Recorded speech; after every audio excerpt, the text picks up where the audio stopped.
One more ticket to championship weekend remains to be punched. We'll figure that out shortly. Georgetown, the champion in the Big East, against Maryland, a team that in the John Tillman era has been a Final Four fixture. This has been an incredible quarterfinal round. Earlier today, we saw Penn State rally from 6 goals down late in the third quarter. The Nittany Lions score the final 8 goals of the game and to take down two-time defending champion Notre Dame. Syracuse and Cornell won a couple of thrillers yesterday. And Ishraf Quint-Kesnick, this game now has quite a bit to live up to. There's no way. I mean, this is like the dessert of the weekend. Is there any possible way that this could be a 60-minute game and give this huge crowd here on a great day? And wow, I mean, this has been a weekend to remember. I'm going to steal one of your lines. Quint-Kesnick likes to say, nobody remembers a quarterfinal loser. And the tale of the tape in this game tells the story of this round for both of these programs. It could not be more different. John Tillman at Maryland is 10-1 in the quarterfinals. Okay, that's an incredible record. Georgetown is in the midst of an 0-for-10 quarterfinal streak. So who do you like? Do you like 10-1 or you like 0-10? Well, we're going to find out. Dana Boyle is with Georgetown head coach Kevin Warren. Coach Warren, this team has been knocking on the door at championship weekend. How do you knock it down? We'll find out over the next 60 minutes here. We got to play our game. We got to play our tempo. Ground ball is going to be huge, and just the fundamentals. When at the end of the year, you got to really stress the fundamentals, and that's what we're doing all week to see what happens. Well, you're facing a Maryland team who executes quite well on the fundamentals. What's priority number one on the opening whistle? Just tempo. The first 5 minutes are going to be huge. Understand what they're trying to do, how they're going to defend us, how we're going to how they're trying to attack us. So I think it's going to be a game of adjustments, and we'll take those first 5 minutes and see what happens. Thanks, Coach. Good luck. All right. Thank you very much. This Hoyas team is one of the hottest teams in the country. They have been blitzing opponents the last 5 games. Aiden Carroll has gone nuclear the last few times. He has scored 14 goals in the last 2 games. He had a sock trick against Duke, 6 goals in a row in the second and third quarters, basically putting his team on their shoulders. That's after a 6-goal performance in the league championship game. He is a PLL draft pick that has gone through the charts. Logan McNaney in cage for Maryland is one of the best big game goalies of all time. Simply put, when he has played a full season, Maryland has played on Memorial Day. The diminutive lefty from Corning, New York, is now a 6th-year senior. He's got a championship ring. He has got ice in his veins, and the lefty, you just look at him. He just looks confident. He looks poised. He looks relaxed. John Tillman is the master of May. I'm going to paraphrase what an opposing Division I head coach told me about John Tillman as you see Kevin Warren firing up his troops. He said, if you give that bleeping bleeper a week to prepare in May, you don't have a shot. That's the respect that coaches around the country have for John Tillman this time of the year. And I want to mention it was said with love. I won't repeat that to Coach Tillman. Coach Tillman, you've got your team as a model of consistency in May. What do you attribute that to? I'm really lucky. I got great coaches, great players, and all those guys work so incredibly hard. So it's really all those guys working together. It puts you in a position to have some success. Your opponent this afternoon, Georgetown, buzzing on a 5-game win streak. How do you counter that energy? The big thing is the first 5 minutes. We saw what they've done those last 5 games. They started very well. We got to make sure that we are ready to roll when the whistle blows. Thanks, Coach. Thank you. John Tillman at Maryland, 12-2 in round 1, 10-1 in the quarters, 8-2 in the semis. Only Memorial Day has been the hill that's been hard to overcome at times, 2-6 on Championship Monday.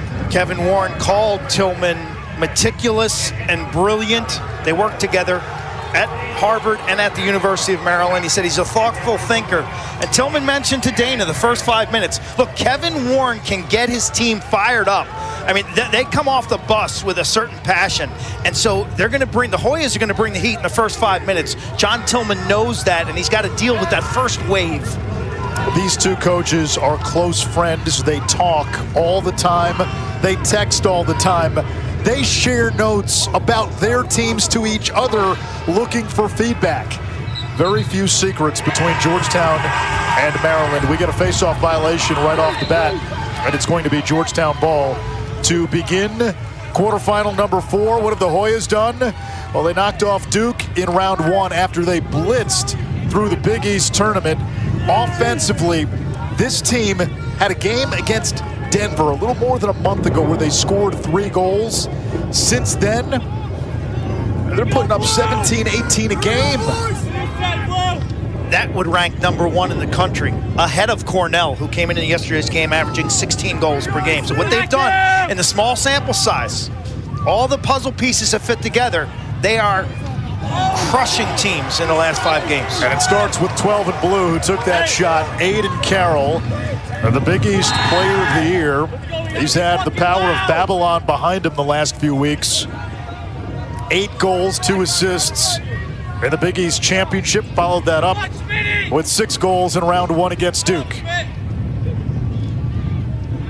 There is Fulton Bayman, former Notre Dame attackman. Saw his old mates go down a little while ago. He's looking to play on and get to championship weekend once again. Bayman's pass goes awry, intended for Jack Ransom, and Maryland will try to clear to get on offense for the first time. Maryland's Will Schaller draws the Aiden Carroll assignment. Jackson Canfield, 50, the right-hander, is covering Fulton Bayman. Those 2 assignments, got to cover 2 and 12 for Georgetown. Let's see if the Terps attack quickly. Daniel Kelly gets Maryland on the board.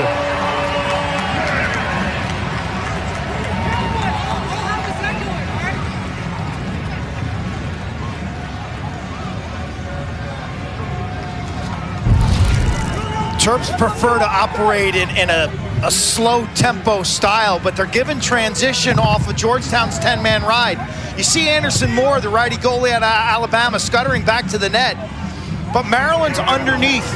They get underneath this Georgetown ride, and Kelly, high release to a low location. I love the way he snaps that ball, and he takes it right off his shoulder, and the wrist snap freezes the goaltender. Jonah Carrier and Ross Prince, a couple of freshmen, taking the face-offs. This one won by the Terps. Trail check by Ransom. Maryland has to get it over midfield before that shot clock hits 60. And they do. It is Will Schaller, Big Ten Defensive Player of the Year. John Tillman continues to churn out high-impact long poles. In the cage for Georgetown, the Alabama slammer from Birmingham, Anderson Moore. He was the Big East Goalie of the Year. Matthew Keegan, Binghamton transfer, former attackman, now Zach Whittier, part of the first midfield for the Terps.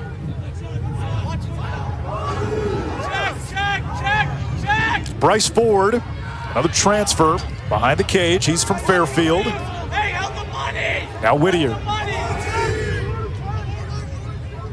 Maryland very comfortable to go deep into the shot clock. They love long possessions. Eric Spanos, who had 6 goals in round 1, 7 in white. He's their top offensive threat. Ford with 5 to shoot. And a shot clock violation. Now you got to be careful. That might be a delay of game. They may have gotten away with one there, Q. I think to the shooter's benefit, the shot was blocked and actually didn't go out of bounds. It actually stayed in the same general area. But John Tillman very comfortable yesterday telling me the key to us this year, we're willing to take shot clock violations. We're willing to go long into the shot clock, but our shot selection has to be great. We have to be efficient within those long possessions. The strength of Maryland is the back end of the defense, and John Tillman has said, we're not going to sacrifice poor offense to hang our defense out to dry because it's so hard to score against this Maryland D. They want to play in the 6-on-6. Exactly, and they're going to win the specialties. They're going to win the face-offs, the goaltending. They're not going to turn the ball over, and they're awesome in the clearing game. Very few self-inflicted wounds from Maryland. Bayman will attack from the wing. The takeaway by Canfield. It's a pound of flesh style defense for Maryland. There comes Gorno over the midfield line. The Terps, they have been a championship weekend mainstay in the John Tillman era. 22nd consecutive NCAA tournament appearance. Longest streak by a mile. Georgetown happens to be second. It's their 7th trip in a row.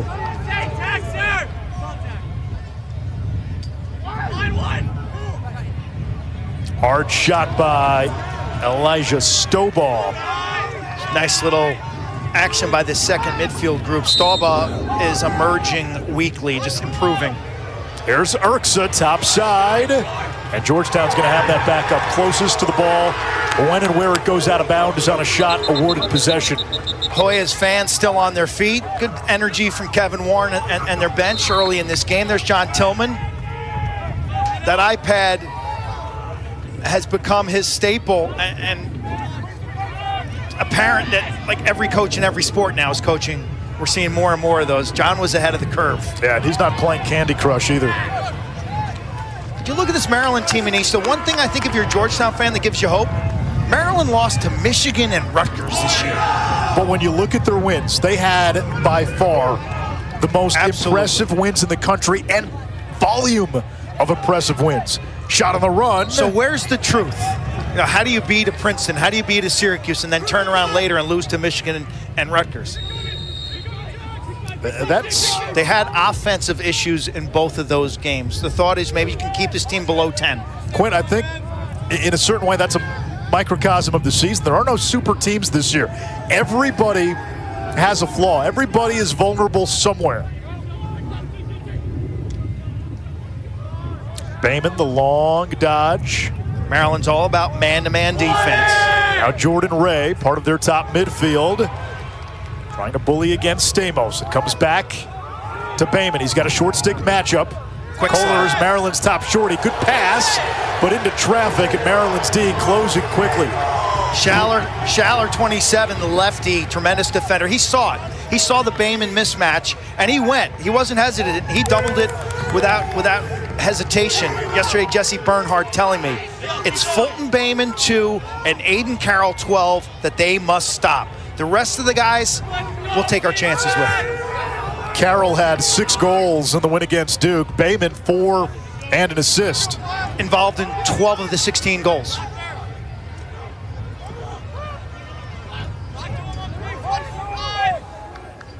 Here comes Whittier against the short stick. Looking for Ford. All right, we're past the mark that both coaches talked about. We're past the almost getting close to the halfway point of this first quarter, so more than 5 minutes in, Quinn. Yeah. If you're on both sidelines, what's your takeaway here early on? Well, I think if you're John Hogan, offensive coordinator for Georgetown, you're assessing the matchups, and Aiden Carroll's got to be more a part of your offensive flow right now. We haven't called his name enough. 12 in blue. He's being covered by Will Schaller. You've got to use him in the pick game to try to change some matchups. Here is Carroll. His pass offline, went off the stick of his teammate Dudemain. And Maryland will have it. 7:47 to go, opening quarter, 1-0 game. The winner will take on Syracuse in the semis next week. Cornell and Penn State, Syracuse, and the winner of Maryland, Georgetown. This is where Maryland is. If you're a high school coach or high school player in this game, watch Maryland clear the ball. They are just awesome. Their spacing, their communication, their passing. John Tillman spends a ton of time. They actually did some yesterday in practice. A little unusual to see that level of clearing and riding being done on a Friday. They are second nationally behind VMI in clearing, 91%. Ford finding Urksa, defended by the talented freshman Plath. Plath, the big-time takeaway artist, and he got right into the body of Urksa. That's going to be Georgetown ball.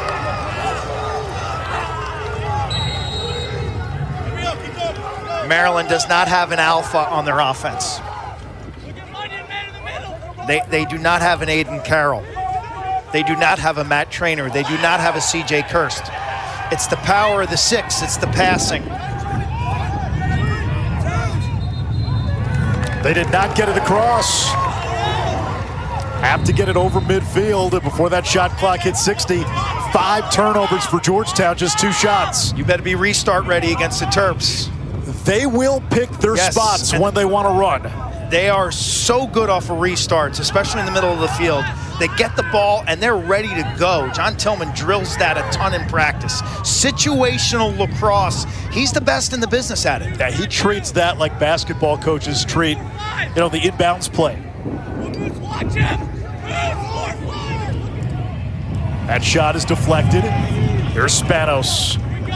Top point scorer. Now Keegan. Missed the mark by a good bit.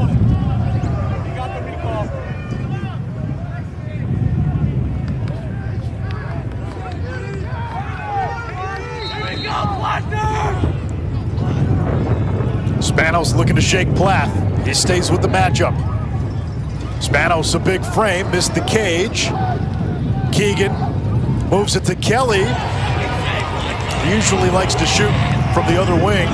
And now Georgetown counters. Aiden Carroll, 2-time captain, lone captain on the team this year. First solo captain in the Kevin Warren era. Warren in his 13th season. He and John Tillman have history together. He was a Tillman assistant at both Maryland and Harvard.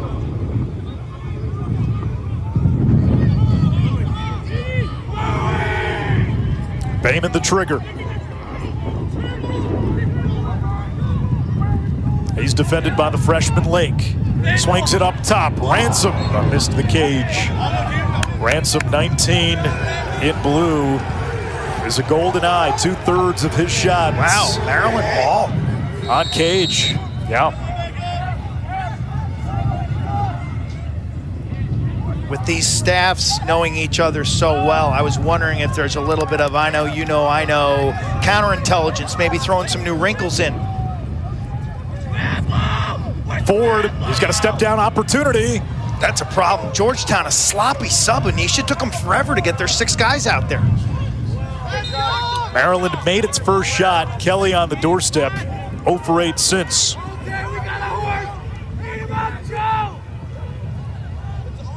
Here's Ford again, plays it to Whittier. Swivels down the alley to goal line extended. Dumps it back to Kelly. Kelly's sweet spot is the right wing. Ford again. Plenty of time on the shot clock, and Maryland will milk the shot clock. They turn away maybe shots. Like, yeah, if you don't really believe in your shot, they're not taking it. Irksome. That one missed the cage. 9 straight misses now for the Terrapins. Jack Schultz out there with the first midfield. 5 in white, freshman.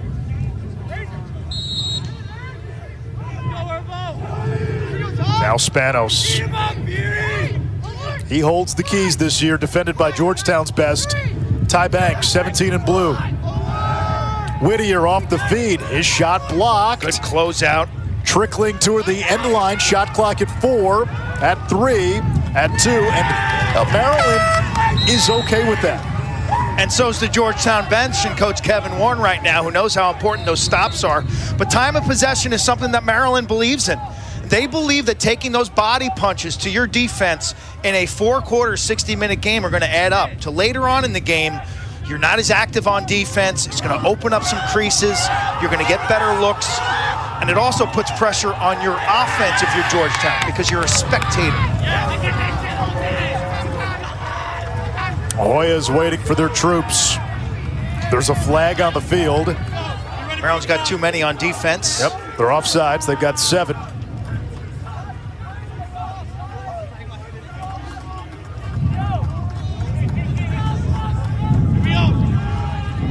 Bayman defended by Lake. Lake's going to be a star. Freshman defender. Bayman dancing. There's the double. And now the call.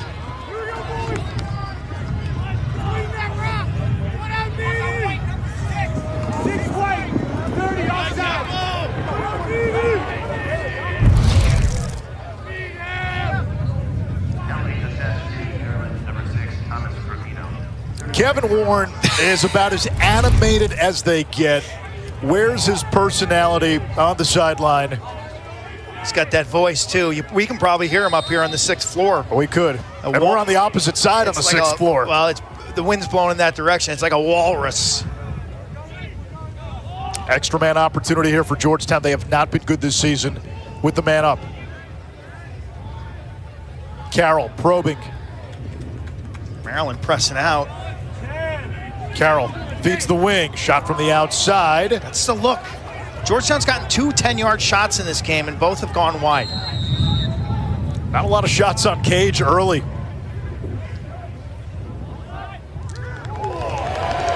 Turnover. It's not the look. Larkin. Now you got problems. Here comes Stamos. Has a trailer. Outside hammer is good. Jordy Holmes.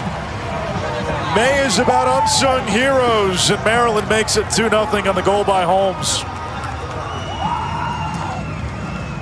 Senior man down specialist. This is what you dream of when you're a role player. You're in the NCAA tournament game. Maryland's man down defense was outstanding. The feed to the crease, takeaway created, you run the field. And John Tillman told us yesterday, we need to pick our spots and run in transition. It's Holmes. The NCAA, driving change to do more for today's student athletes. The NCAA programs deliver $4 billion in scholarships every year. Those D1 scholarships are now guaranteed. Health and well-being services are mandatory. Student athletes get tutoring as well as financial literacy coaching because almost everyone is going pro in something other than sports. The NCAA, driving change to do more for today's student athletes.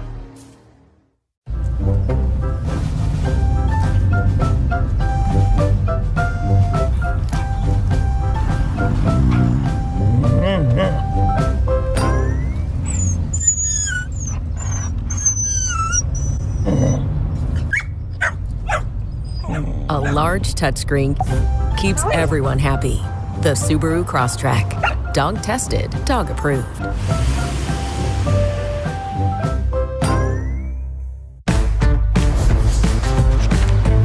So what are you working on? Something for the Garcias. Right there's great. Love you, honey. Thanks, Mom. We've got 24 hours to get all of this under control. Then you're gonna need these to Dad. Oh, we can deliver that. Thank you.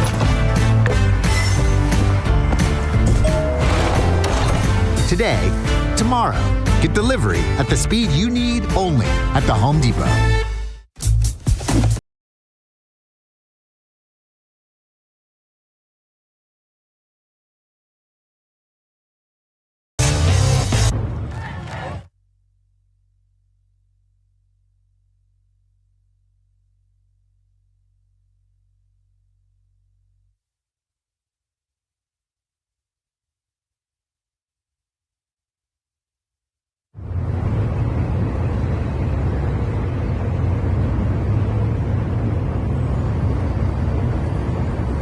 Same barber, apparently.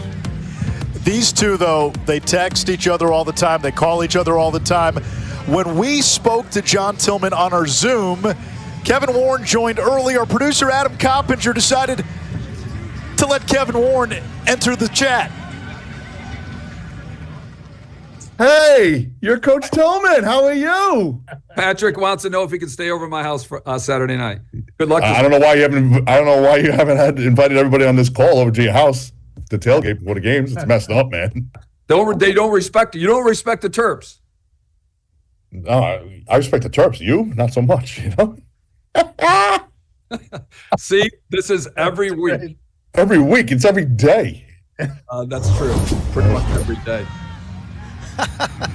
You guys were able to get a snapshot into their relationship, and you see a different side of two coaches who are very good friends as well. And Kevin Warren was joking with us that, you know, John Tillman will send Maryland apparel to his kids, and he says, my kids walk around the house wearing Maryland stuff. They did it this week. His daughter, Campbell, was wearing a Maryland t-shirt in a picture that Kevin sent to Tills. Tills sent me the picture as well. He's Patrick and Campbell wearing Maryland gear. I mean, come on. But it gives you an idea how close these two men are. Very good friends. Worked together at Harvard, worked together at Maryland for a couple of years. Kevin called John a machine, a Hall of Fame coach, a thoughtful thinker that's able to look at situations from multiple viewpoints. Now, Warren said he plays chess while everyone else is playing checkers. Meticulous. He said he knows what deodorant guys use.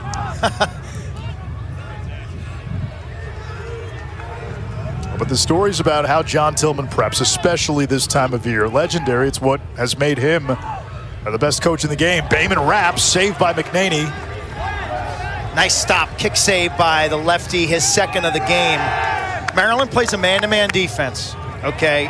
They're really good on the ball. Watch their posture, the way they sit down, the way they present their stick. Their double teams are smart. They don't take over-aggressive double teams to create offense, and then their recovery patterns are buttoned up. Jesse Bernhardt, who's a star in the coaching industry, young defensive coordinator, has done a remarkable work with this group. Well, Georgetown has to solve the riddle that is McNaney in net. 11-2 in the NCAA tournament. Both losses came in the national championship. One to Notre Dame last year, one to Virginia in 2021. This is his 70th start overall. Bayman streaking inside, and he was in the crease. Quint, think about that. You were a guy who started for 3.5 years, basically. Yeah. Hopkins was in the tournament all the time. How many games 40, do you think he started? I think 40. So McNaney, who's had injuries in a redshirt COVID year, 70 career games that he started.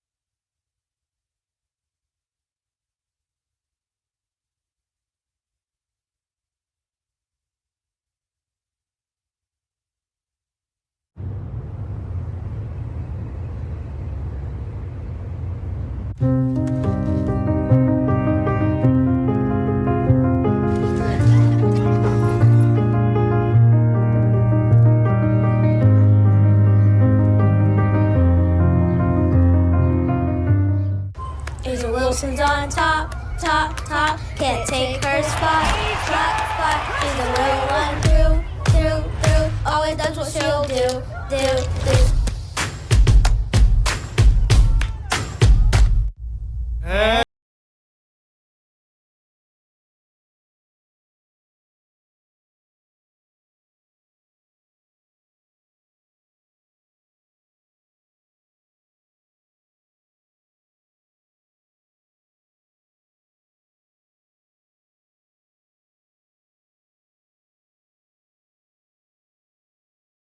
At prices you love, guaranteed to fit every time.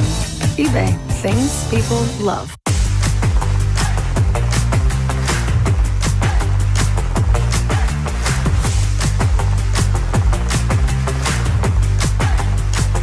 That's important, but you're scoreless as we enter the second quarter. How do you get the party started on offense? I just think we got to do a better job in our picking game. I think we need to get a little more leverage. Maybe some different dodging angles will help us get some leverage inside and loosen them up a little bit. They seem to be going to number 12 a little bit, so we get him going and move the ball. We hopefully get some looks inside or through and see if we can finish him. Thanks, Coach. Thank you. John Tillman's Maryland teams this season have now held an opponent scoreless for a 15-minute stretch 15 times. His comment, they're going to number 12, means they're doubling Aiden Carroll pretty quickly. They're supporting that matchup. So Carroll's going to have to be a little more of a decoy. Carroll's going to have to be more of the pick setter for others as they carry the ball. they should put Carroll in a hot position inside at times too to make his man be the double teamer. Aiden Carroll must impact this game if Georgetown's going to win. Hoya's team averaging, again, close to 18 goals per game during this 5-game win streak. Forward defended by Seamus Foley. Now Whittier serpents around the crease. Decides to turn back. Maryland will play the shot clock. Forward on the invert. Dumps it back to Kelly. Spanos, quiet so far, does have an assist. Had 6 goals in round 1. Wing dodge. Anderson Moore steps up to take it away. Good angle play by Anderson Moore. He's super bouncy. You look at Georgetown, their defense is constructed very similarly to the way Maryland's is. Okay, it's a man-to-man defense. Kevin Warren's group, known for their slide decisions. Okay, they make really good decisions when to double, when not to, and then behind it, the recovery patterns are excellent. We watched them in practice yesterday, working on that inside part of the game, the off-ball part of the game, the communication that's required. Georgetown looking to get on the board. Here's Joe Caesar. Their ball movement against Duke last week, game we covered, Anish, was snappy. Sublime. Fulton Bayman, the individual effort, and the Hoyas get on the board. He's like a joystick back there. Now they celebrate on the bench with him. Grad transfer from Notre Dame, 5, count them folks, 5 ACL tears. Shows up. Kevin Warren told us he didn't really know what to expect, but all the reports were that this kid is a battler, he's a fighter. Well, he's pretty darn good too. And the second half of the season, he has gotten to the goal with a burst of speed. When he scores, he celebrates down on his knees, double fist pumps, and the entire bench mimics and echoes his celebration. True passion. A young man from Atlanta, Georgia, Dana Boyle. Speaking with him this week, he said at no point in the 5 ACL tear recovery did he think about giving up. He said he's been so accepted as part of this Georgetown team, so appreciative of his time at Notre Dame. We watched him at practice yesterday, Quinn. It took him about 40 minutes to warm up before he could participate in practice. He had the cones out. He was doing his agility work. He said, I'm older now. It takes me a little bit to warm up just for practice. He actually skipped the competitive, the fun part of practice when they do a little 3-on-3 small-sided scrimmage. But I'll tell you one thing, Georgetown was leaving the field. Notre Dame was entering the field. All the Fighting Irish players, Faye Fulton, Bayman, Fulton. He was loved in South Bend, and that's one of the reasons why Kevin Warren took a shot on him. He didn't have the points, he didn't have the resume, he didn't have the tape, but he had the respect of that staff and those players. Yeah, he played behind the Kavanaugh brothers on attack, and at Georgetown he's gotten an opportunity to shine. 24 in blue, Joe Krogan gives it up. Getting inside, McNaney foils him on the doorstep. I like the wing dodge. I think you're better off attacking Maryland. You got to attack their shorties, okay? Ohio State beat Maryland in the Big Ten championship by isolating against the Maryland short stick defensive midfielders. They put them out on an island. They put their spacing so that they could beat their man, and the double teams were long. They could see it coming or get unassisted shots off themselves. That's the way to beat this Maryland defense. You got to pick on the shorties. Game 1 Western Conference Finals Tuesday. Nuggets and Thunder. Winner will host the 6th-seeded Minnesota Timberwolves, 8:30 Eastern on ESPN. Wow. Great save by Moore to splits. You put a rebound in front in the NCAA tournament. These guys are vultures, man. They're all over that. Urksa against Plath. Urksa's been a catalyst. They love him off the restart.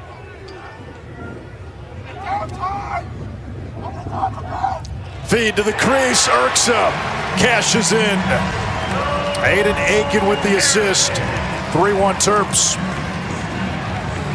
Kevin Warren could see that before it happened. I could hear him screaming. Maryland, they do a couple things well on offense. They'll hit you with the drift when they go down an alley and a guy will fade, kind of. He'll drift from X. This is the other thing they do well. A wing dodge, you rotate, they're pressing out at X. behind the net, and this leaves kind of a channel down to the backside, and Urksa puts himself right on top of the crease. That's too easy. Georgetown's defensive spacing, they got to get down the backside.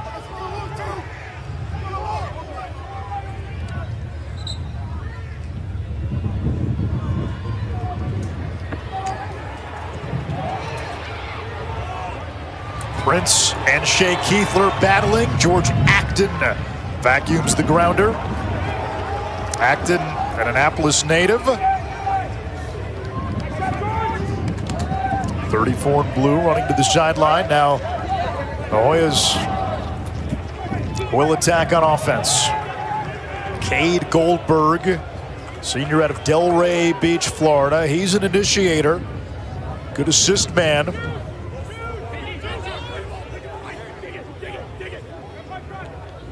I thought Patrick Krogan, 24 in blue, played really well in the Duke win. Goldberg picked up by Schaller, Big Ten Defensive Player of the Year. Bayman from up top. He's got the lone goal for the Hoyas. Bayman's got a matchup. He's got Jordy Holmes using the pick that time. Now Lucas Dudemain inserted into the lineup late in the season, coming off an injury. He's been a spark plug. Georgetown not able to find many creases, not able to win many matchups right now in the 6-on-6. That's 8 turnovers. Dudemain, a lefty. This is an offense that severely lacks left-handed players. Beginning of the season, we had one of their televised games against Johns Hopkins. It was like the field had only righties. They didn't have any serviceable lefties at that time. Field balance is critical. Maryland's a team with a surplus of lefties. At times, they'll play 4 lefties on this starting unit.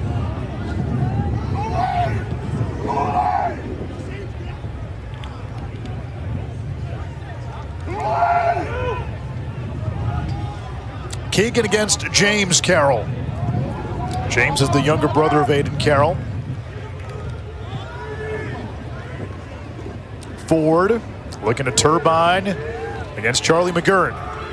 Hard shot from the outside, easy save for Moore.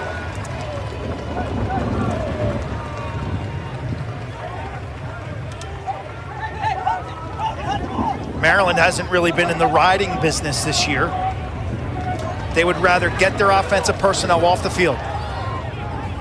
So they run to the substitution box and retreat in defensively. Their attack drops heels to the midfield line. John Tillman flat out told us, I don't really care about riding with this group. Our attack's not built to ride. We have so many ex-attackmen playing midfield. They're not built to ride either. We've got to get those guys off the field. They don't want to put their defense in a bad spot. The Hoyas have only put 3 of their 8 shots on goal. They've turned it over 8 times. Carroll waiting for the cavalry. Hoyas using the sub game. It comes back to Carroll. Left hand free. Carroll fires, and there he is. And that fires up the Georgetown bench.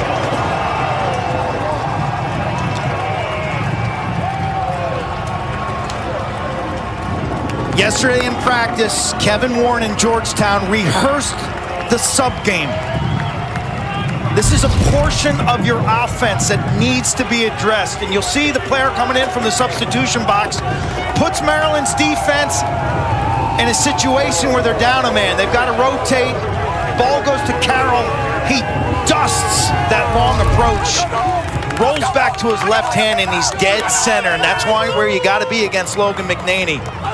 Carroll in the sub game pays off for Georgetown.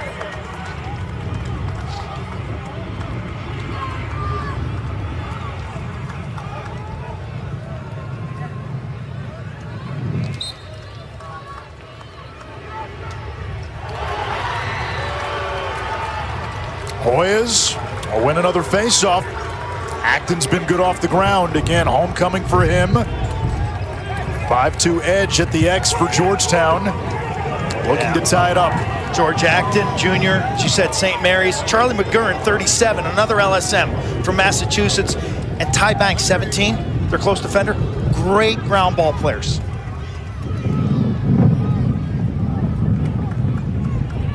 I think Georgetown settled in now. I like their offense as they throw the ball out of bounds. They just look like the ball movement's better, the people movement's better. Bayman snakes around the cage, feeds goal line extended. Carroll with a high bouncer. McNaney got a piece.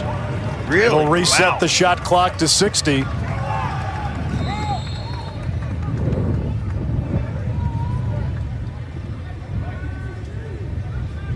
Now a wing dodge. Ransom up top. He's normally an inside finisher. 49 in blue, Kevin Miller with the assist.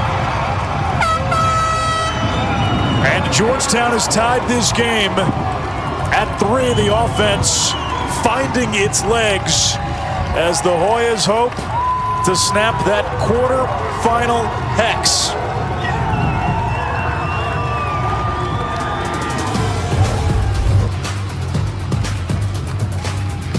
Press the middle. Defense has to respect it. The throwback.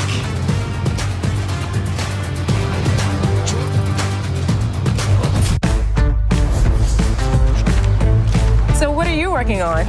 Something for the Garcias. Right there's great. Love you, honey. Thanks, Mom. We've got 24 hours to get all of this under control. Then you're gonna need these today. Oh, we can deliver that. Thank you.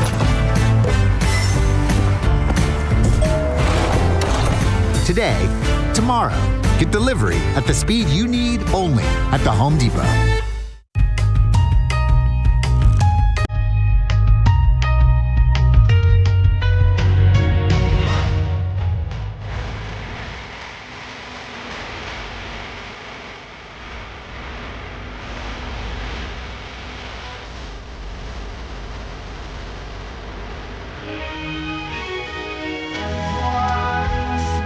Versace Eros energy for men.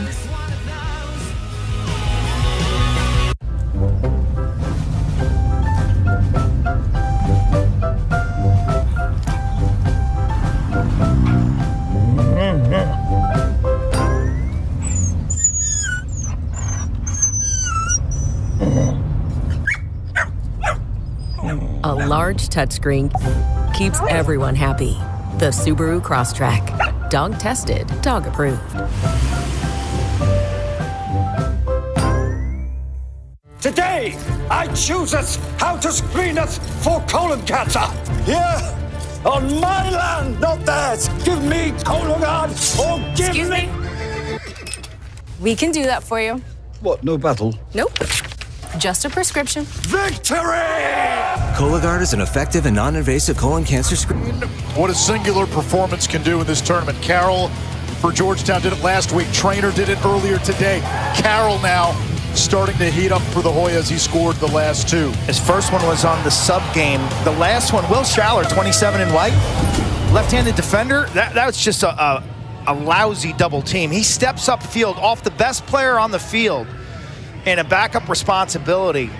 And Carroll finds the vacancy in that defense. This is a young man who was a late recruit. Okay, Kevin Warren told us he was walking by a field at an event and he saw some kid do a split dodge.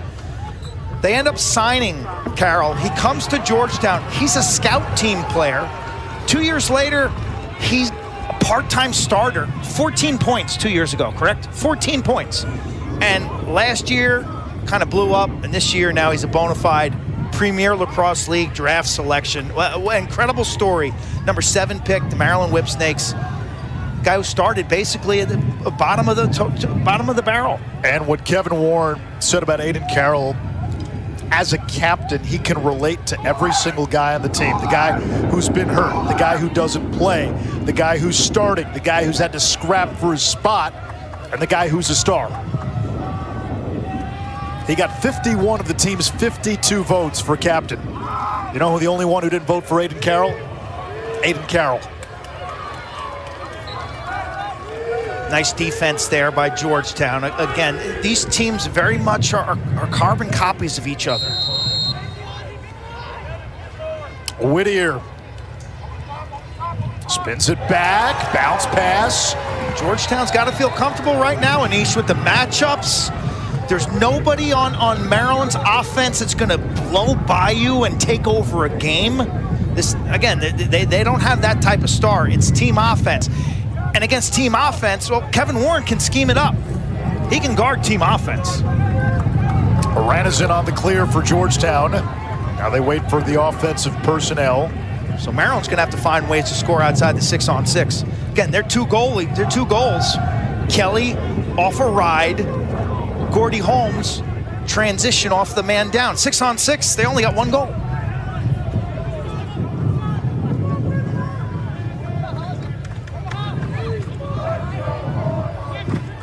Bateman sizes up the Maryland D. He had 8 points in a Big East tournament win against Marquette. Maryland polling Krogan 24 in blue. It's a smart decision. I thought he had a big impact last week against Duke. Had a hat trick. Caesar bouncing off a couple of defenders, finding Dudemain, who scores. The Hoyas have their first lead of this quarterfinal round.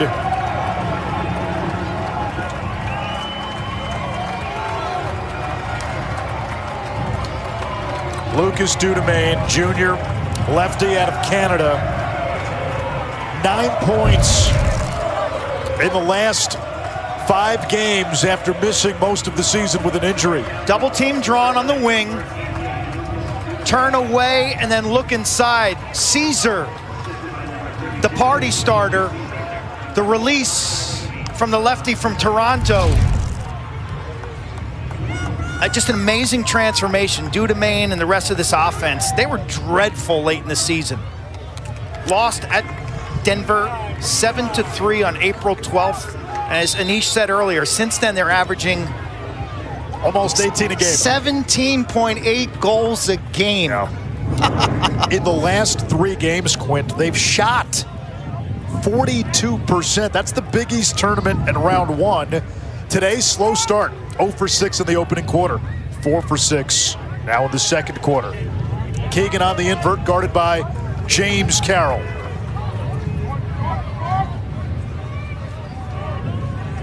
Stovall gives it up to Urksa.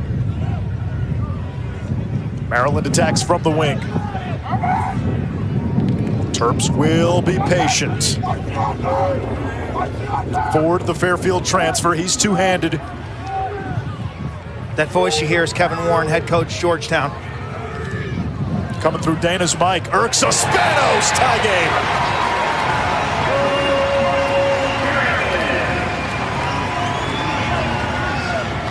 That's the passing, the power passing. A lot of fans here in the red and gold. Wing, double team drawn. Urksa does a good job of turning himself and then looking inside, knowing that the recovery is vulnerable on the inside. Little tic-tac-toe. I'll tell you one thing in the postseason we've seen, Anish, is wonderful interior passing. It's back-to-back weekends. We've seen great interior passing. The animated Kevin Warren after the last Maryland goal.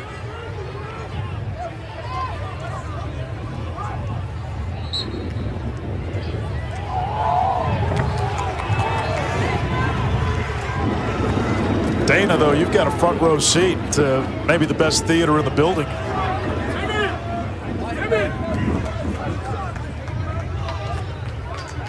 Somebody on the Georgetown social media team should just have a camera on Kevin Warren the whole game and then create a mishmash, a best of. Here comes Stovall against Ranizin. Terps looking to retake the lead. Stovall with a rocket. Yeah, he's scary. Big kid, non-traditional area, from Florida. Played at IMG, and he's getting better every time we see him. Winner of this game will play Syracuse in the semis next week. One matchup is set. That's Cornell and Penn State. Penn State earlier today knocked off two-time defending champion Notre Dame. That pass intercepted. Here comes McGurran. If you're Georgetown, given how good Maryland is defensively in the 6-on-6, should you be looking for opportunities to hit Maryland in transition?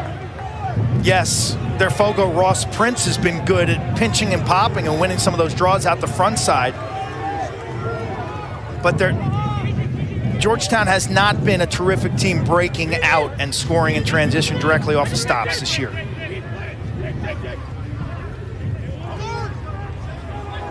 Anae Schroff, Quint Kesnick, Dana Boyle, our trusty statistician Russ DeLynn. If you've watched all the quarterfinal games this weekend, I recommend calling your cardiologist tonight when this baby's over. Russ DeLynn has. He did the 2 games in Hofstra yesterday and then drove me down from New York to Annapolis. Russ drove? Yeah, he drove. Why do I always chauffeur Russ and he actually drives you? I met him at Hofstra. Once the games were over, I mean, what a he round, waited huh? for me. He drove down. He's the ultimate teammate. Like yesterday's games were frantically incredible. High scoring. He's going to send Disney a big bill when he sees his wrist specialist. And then if you didn't see the game earlier, you wouldn't believe it. Notre Dame's up 8-3 and then 12-6. Notre Dame's up 12-6 with 2 rings. And somehow Penn State comes back. Timeout Maryland. Now that was an incredible comeback. It was 12-6 Notre Dame with about 6 minutes to go in the 3rd quarter. Penn State scores the final 8 goals of the game. Matt Traynor, Big Ten Offensive Player of the Year, finished with 6, put the team on his back at times. And Quint, when you kind of look back at how it unfolded, there was nothing fluky about it. Penn State took it to the 2-time defending champions. They were just better over the last 20-plus minutes of the game. In every facet. They were winning face-offs. A lot of credit goes to Gills, their Fogo. Jack Frasian, who had really struggled late in the season, was solid. But the zone defense, I think the zone defense was the thing that really caused Notre Dame to be uncomfortable offensively. Notre Dame's scheme didn't have answers. Their personnel, not really built to beat the zone from the perimeter. It was a startling, a shocking finish to that game. The NCAA Men's Lacrosse National Championship game a week from tomorrow, 1 Eastern on ESPN from Gillette Stadium in Foxborough. For more info, go to NCAA.com, your home for all 90 NCAA championships. Cool thing about championship weekend this year, the women's tournament is going to be there as well. Friday games, Sunday national championship game. And the Iron Horse next weekend is going to be Dana Boyle, who is going to be working the semifinals and the championship for both the men and the women. If I can only be so lucky, Anish, to get a driver like you did. But no, it's going to be exciting. I mean, North Carolina for the women, the lone undefeated team on the women's side. They've got a trio of sisters who are just wreaking havoc over the nation. Must-watch television next week. Awesome for the sport, too, for everybody to be there on the same weekend. You can watch lacrosse Friday, Saturday, and Sunday, and Monday. That's awesome. And by the way, Russ DeLynn just offered to drive you to Foxborough. Oh, great. Thanks, Russ. Russ will probably do all the games as well. Here comes Whittier. He'll set a hot dog record. Ford with a high rocket. Penthouse Parm. Bryce Ford. 5-4 Terps. You love the execution off a timeout.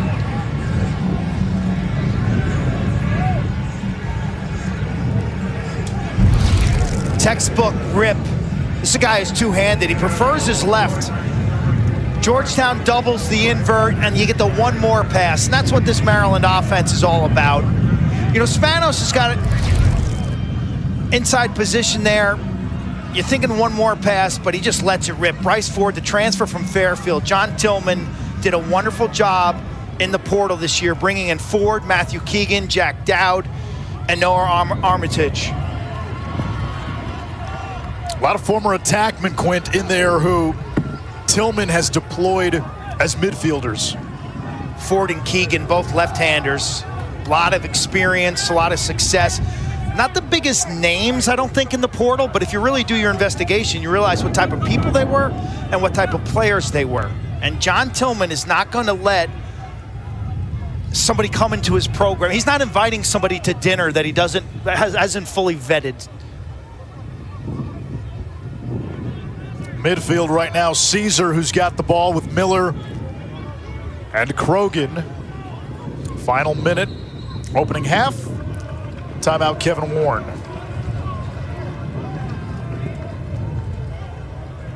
I think in the first game I mentioned the 2018 quarterfinal. I meant the 2019 quarterfinal. That was the year where Virginia beat Maryland on the controversial call where the ball hit off the pipe. It was ruled a goal when clearly it wasn't. Matt Moore scores the game winner in overtime. Virginia would go on to win a national championship. It's John Tillman's only quarterfinal loss. Right, so it comes with a little bit of an asterisk.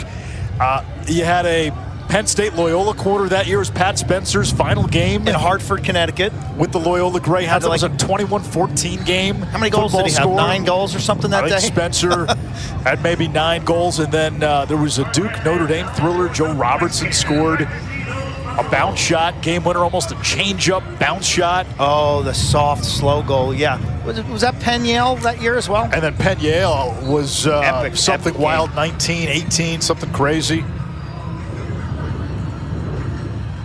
A flukish lucky goal at the end of the game where like the player put the ball on his chest. Remember who scored that?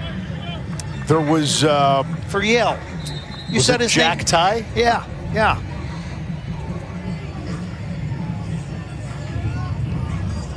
But this quarterfinal round, 2 one-goal thrillers yesterday.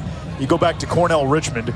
Richmond had a 6-1 lead in the regular season against Cornell, led by 3 in the fourth quarter. Cornell came back to win that game. Richmond went toe-to-toe with Cornell, had the lead going into the fourth quarter, had the lead with about 6 minutes to go in the fourth quarter. Cornell rallied back and won in a game where I thought we saw what made C.J. Kirst the best player in the nation. Quint didn't have his best shooting game.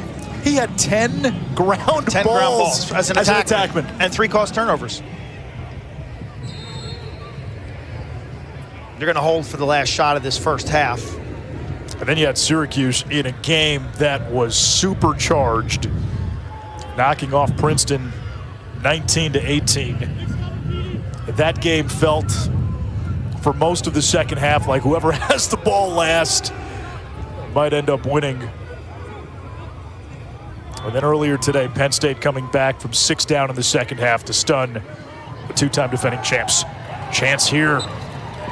Caesar missed the cage. Nice little 2-man game. Kevin Warren wants timeout on the far side of the field. He's basically 10 yards onto the field. And he finally gets it. It's a good look by Georgetown. They do the wing 2-man game, pick and roll, concepts identical to basketball, okay? It's really become a staple of the pro game.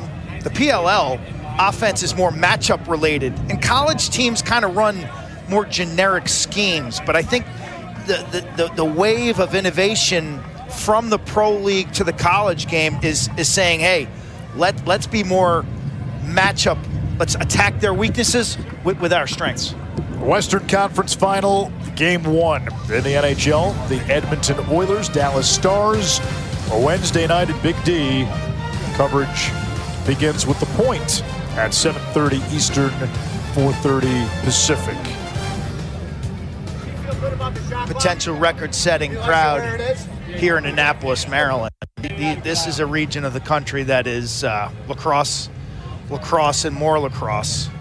I would love to see a national championship game played in this stadium, let's say the week after Memorial Day weekend, and we would keep that weekend with the action that weekend with semifinals, but you'd give the final a week to marinate, to promote, and you can come back here for a one-game situation. Both these schools not too far from Annapolis. I think the issue with having championship weekend in its current form here at Navy is you got Navy graduation next week, and that has always kind of been what has limited Memorial Day weekend. Day weekend, it's kind of a non-starter here in Annapolis. But to your point, if you move the championship game to that following weekend, Annapolis becomes an incredible venue for a national championship game and potentially a permanent venue for a national championship game as we get a timeout from Maryland. John Tillman calls timeout. How's that? So, they outlawed this in college football, right? You can't have the back-to-back timeouts.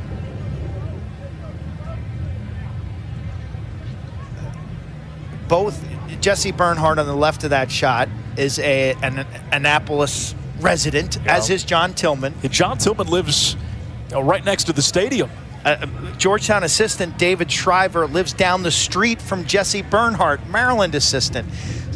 Mike Phipps coached at Georgetown for 5 years. Now he's the offensive coordinator at Maryland. A lot of cross-pollination. No secrets whatsoever.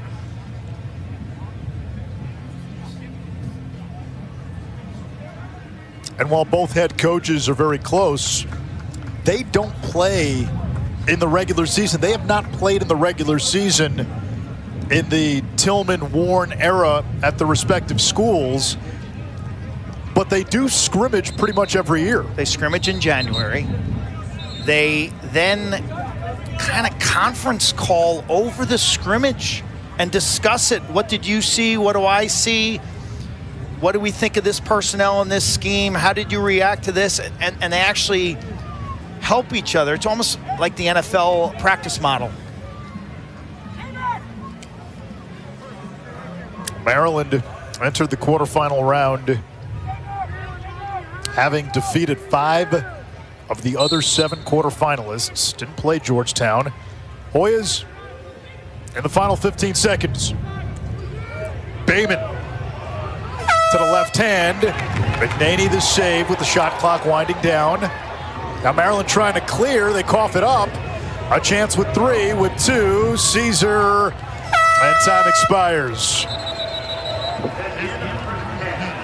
The first half comes to an end. Maryland with a 1-goal lead. Hoyas did not score in that first quarter. Found their offense in the second. How do you walk away from the first 30 minutes, Quint? Kind of exactly what we thought. It would be a low-scoring, defensive-based game. Maryland has found a way to score off the ride and in transition. Georgetown's got one goal in the sub game, and it's kind of what we expected. Dana?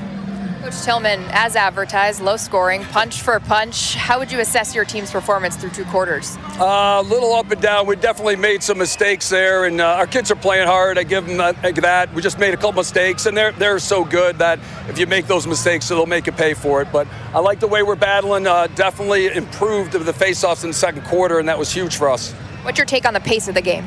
It feels like a Big Ten game, kind of long possessions. Both teams play good defense. So you'd love to score in the first 5 seconds, but when you play good defense, it's just hard to get leverage. And when you do slide, they slide well. So you just got to keep working. If you get one quick, great. But usually it's going to be hard work. Thanks, Coach. Thank you very much. A profile in patience. John Tillman has won 93% of the games where he's led at the half. 9-1 this season. Terps 5, Hoyas 4. A trip to championship weekend on the line.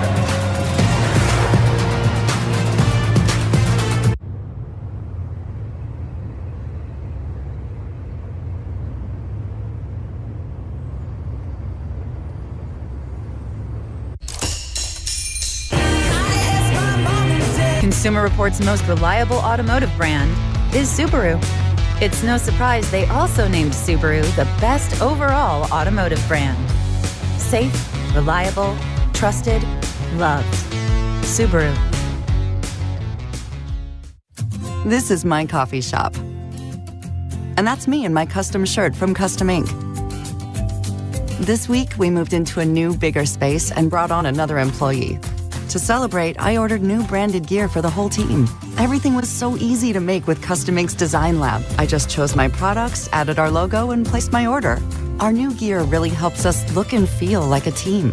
Bring your own team together with custom gear. Get started today at customink.com.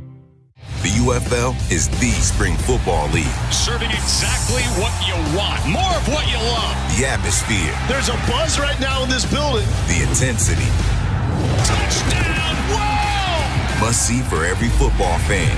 Oh my! The UFL knows what gets the people going. Everything you could ever want in spring football. This is the UFL. The United Football League. All season long on ESPN, ABC, and ESPN+. Formula One returns.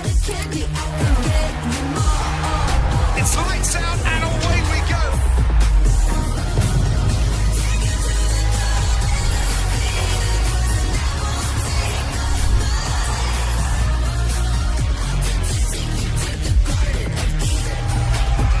season long on ESPN, the exclusive home.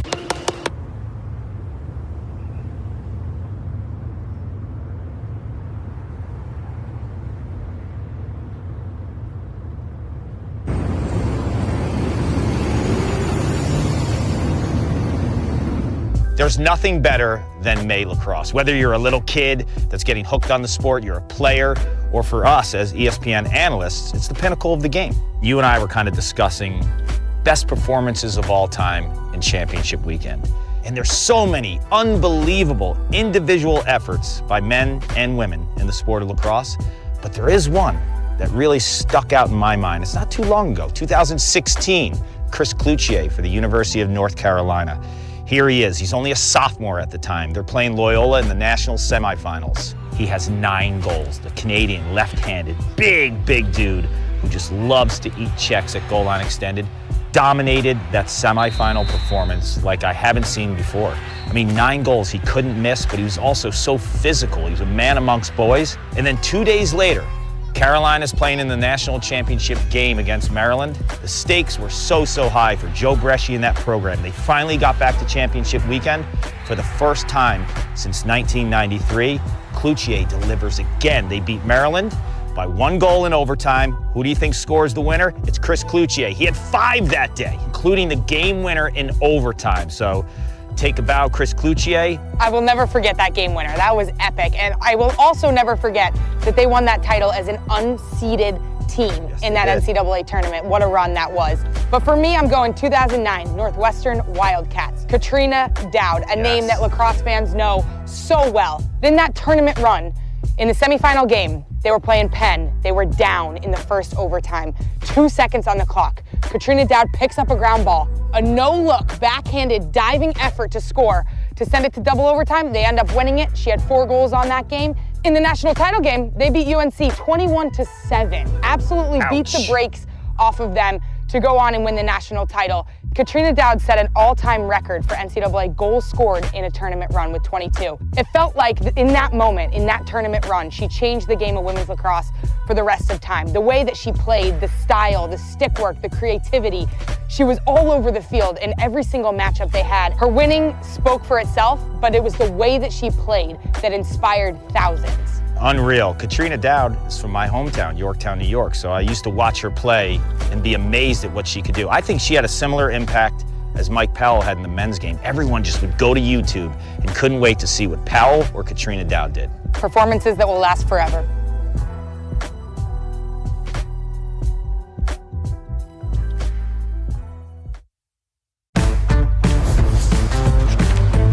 So what are you working on? Something for the Garcias. Right there's great. Love you, honey. Thanks, Mom. We've got 24 hours to get all of this under control. Then you're gonna need these today. Oh, we can deliver that. Thank you.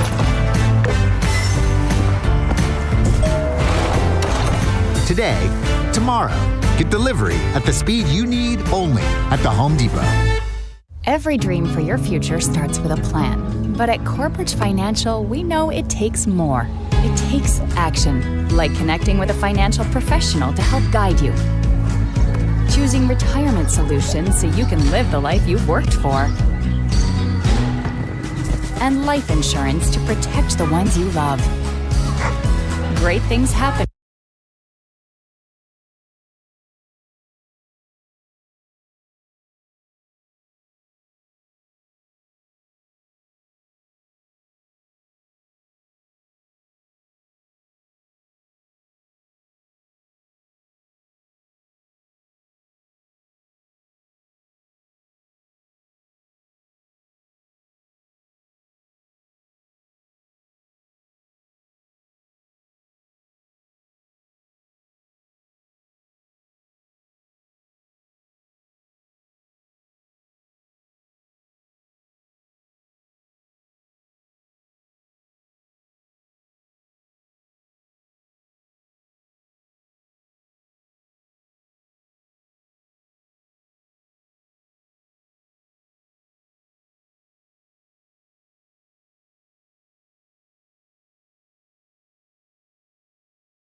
this game who know each other well, both familiar not with just their own programs, but with the others, and this first half felt like that.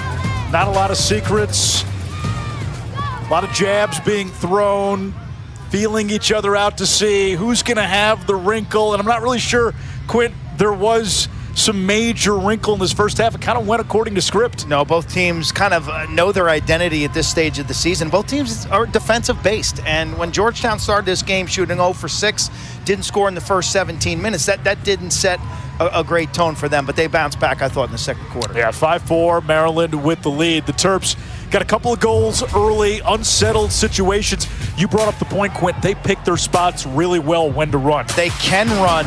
They will run if they give you the opportunity. Spanos off the broken Georgetown clear, up to Kelly. He doesn't miss from close range. And then the run out, remember, they're man down in this situation, but they continue to run from end to end, and it's Holmes kind of trailing. That was a little bit of a trailer break with a gorgeous stick side bouncer to the upper corner.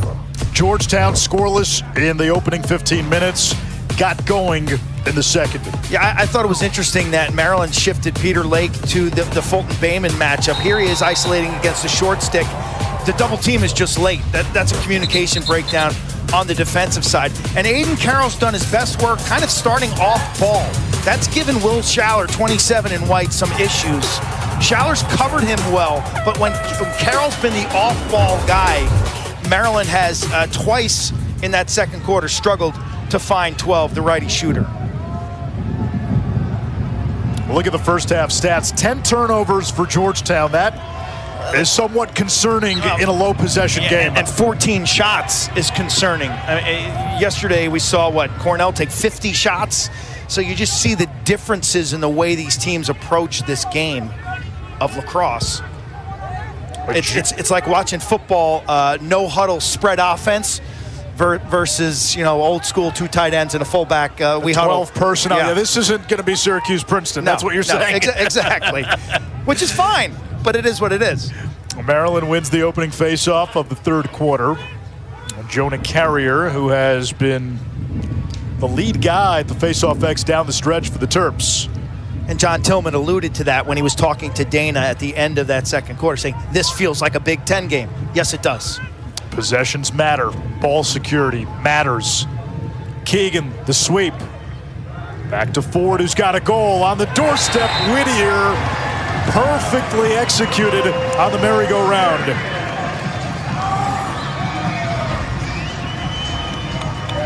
The stick work is so precise. I was talking to Mike Phipps, their offensive coordinator, at practice yesterday when I'm looking at their sticks lined up on the sideline. All the pockets look the same, 2 shooting strings and mesh. I kind of run the wheel there, and it's Whittier, the lefty. As I said earlier, 4 of the starters on this top unit are left-handers, and Maryland's shooting from mid-range is excellent. They fundamentally high release to a low location. They shoot the pipes. Really impressive execution. And if you're Georgetown, Quinn, they spent a lot of that first half ball watching, and that was a point of emphasis coming out of halftime when I spoke with Coach Warren. He said it's the fundamentals. Our approaches were sliding too much. We're giving Maryland too many opportunities.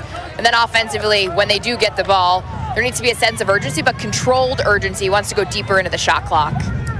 Can you get out and play them and force Maryland to take shots on the run off the dodge as opposed to shots off of ball movement where their feet are set? So you force the Dodger to his weak hand and trust your goalie, Anderson Moore, to make that stop. Maryland applying pressure. Georgetown has to get it over before that shot clock hits 60.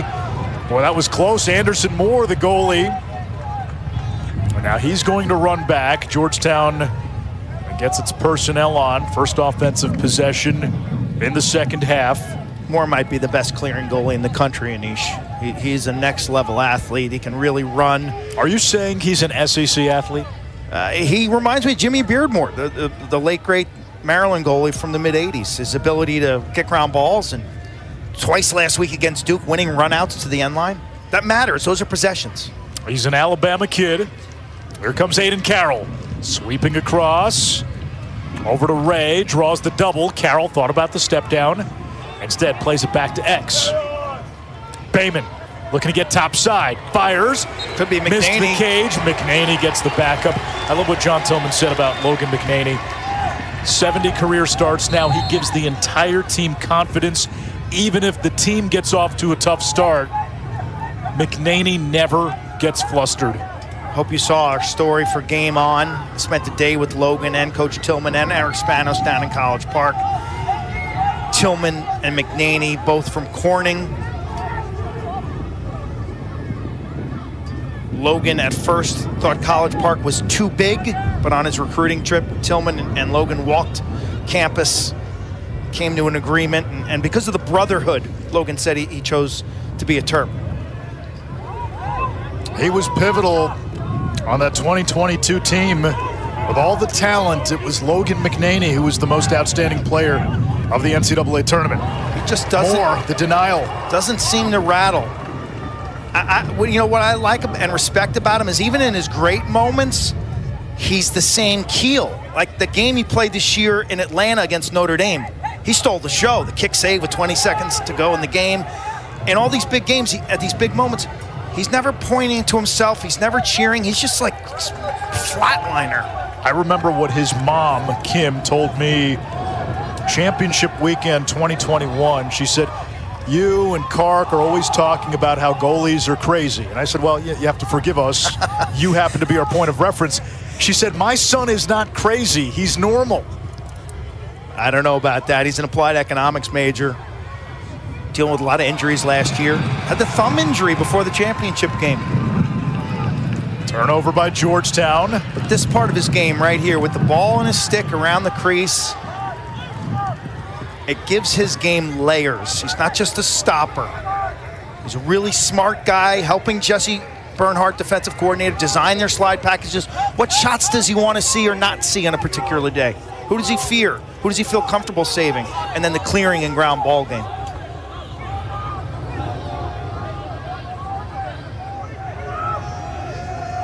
Jordy Holmes, a D-Midi, 34 and white. He's got a goal today. Last thing Keegan. for that story, Nish, last thing, our producer Frank Saraceno went to the Maryland Hopkins game with the camera crew. They said it was such a struggle to keep up with the ball. They had no idea how fast the ball actually goes.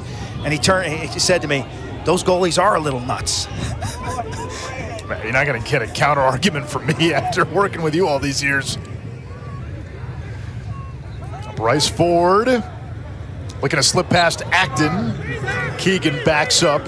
He gets to the middle. That's critical now. Your shooting percentage goes through the roof from that middle of the field. With the goal's the full 6x6.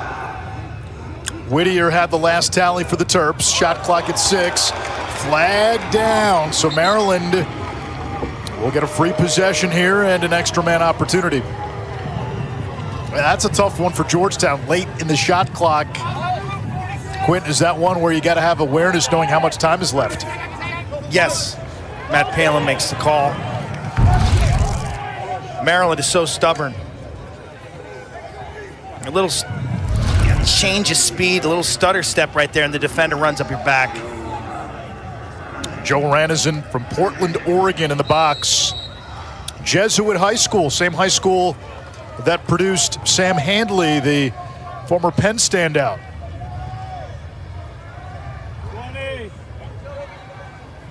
Ford to Kelly, one more, Urza, nice. More. Great. Comes up with the save. Body stop. John Tillman, who designs the Maryland extra man play as head coach, yesterday spending time with this unit. They got the look they wanted. There's Moore again, showing off that athleticism. And Ishu covered baseball yesterday, the Yankees and Mets. I look at the goalie position that way as a pitcher. Field your position. Don't just be a pitcher, field your position. And back in the day before the DH, like, can you get a hit every now and then to help the team? That a goalie who can clear is fielding his position.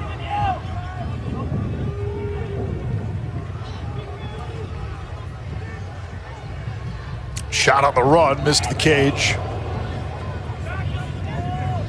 Pegged the cameraman's camera. Expensive camera. Bayman goes to work on Canfield. Using the pick, Bayman slams on the brakes. Hangman, McNaney pressing out. Retreating toward the cage. Krogan, who had a hat trick in round 1 against Duke, spins away. Georgetown knocking off Duke on the road in round 1. Maryland, a workmanlike win against Air Force. McNaney comes up with the save. Carroll on the rebound, fresh 60. Offside low save by McNaney, spectacular. Fast feet, fast hands. Hoyas still looking for their first goal of the second half. 7 minutes into this third quarter. Fresh legs now. Make a midfield sub.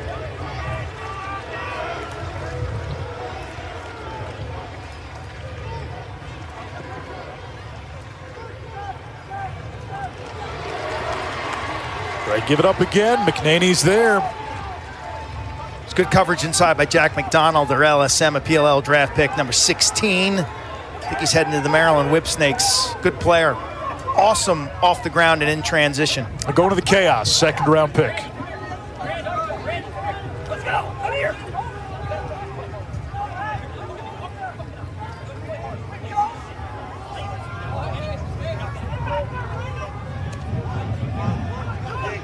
Here is Keegan. Now Ford. Whittier against Ranizin. Angles down the alley. Eyes up. Now Spanos, Maryland's top point scorer, against the Big East Defensive Player of the Year, Banks. Not doing many pick and rolls here. You don't see two-man games. Shot clock inside of 25. Ford goes behind the cage. Keegan now against the shorty. Here's the slide. Shot clock winding down. Loose ball. Picked up by the Hoyas and Michael Hawes. Nice defense, really solid everywhere, on ball, off ball. Just surprised that Maryland thinks that they can beat this defense without the help of some picks to change matchups or to create leverage. Again, Maryland does not have an alpha on offense.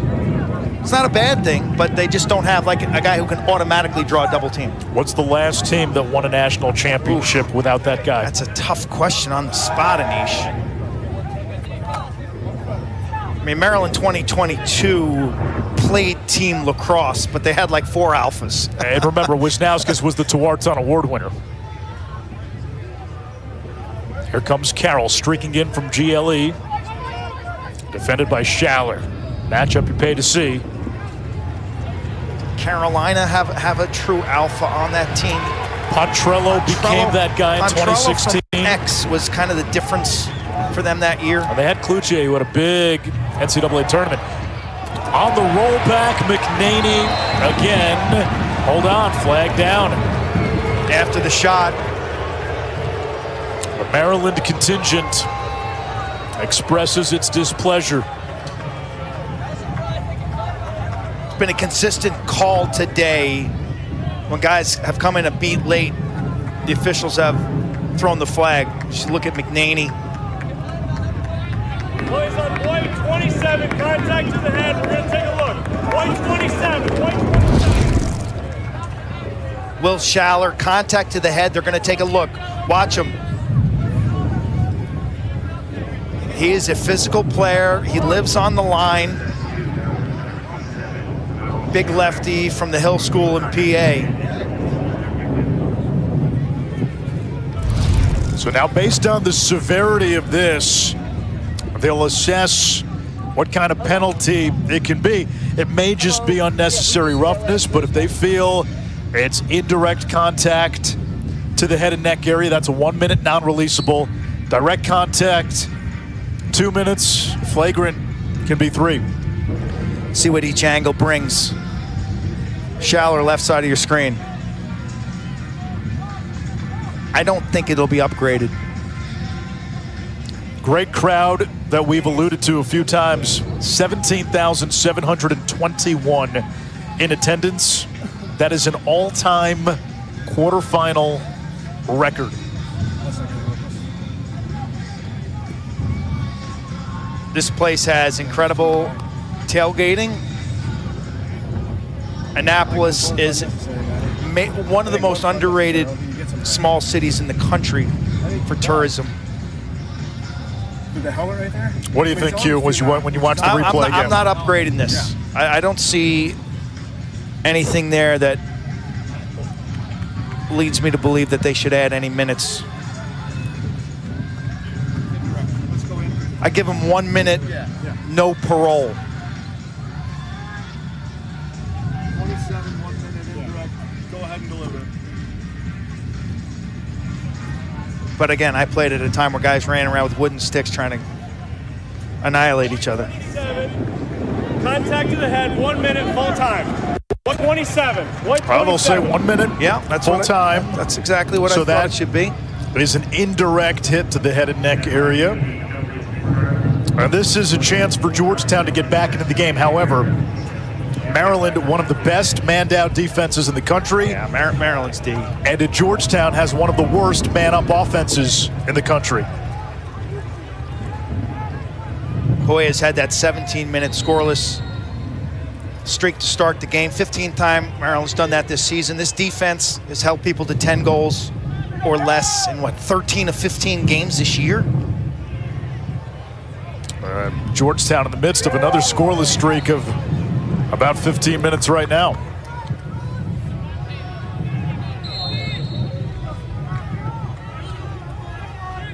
It's a 4-man rotation. They're sealing off on the crease. Carroll from the outside gets it back. Now they're in a 5-man rotation. Ransom back to Carroll. On the skip, and there's a goal. Lucas Dudemain with his second. It comes on the extra man. It's 6-5. And there's still 29 seconds on the man up. Look, the power of an outside shot, in hockey on the power play, if you've got those defenders who can let it rip from up top, this is the same in lacrosse. And whether it's Ben Furley from the midfield, who's got a great outside cannon, or Lucas Dudemain, you stretch the field, good things happen with the power play.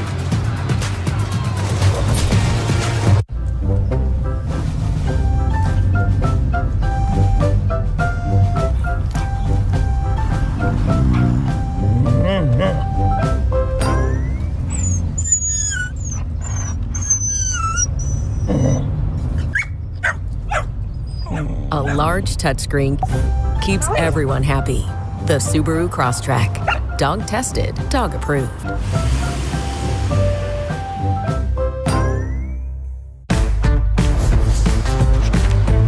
So what are you working on? Something for the Garcias. Right there's great. Love you, honey. Thanks, Mom. We've got 24 hours to get all of this under control. Then you're gonna need these today. Oh, we can deliver that. Thank you.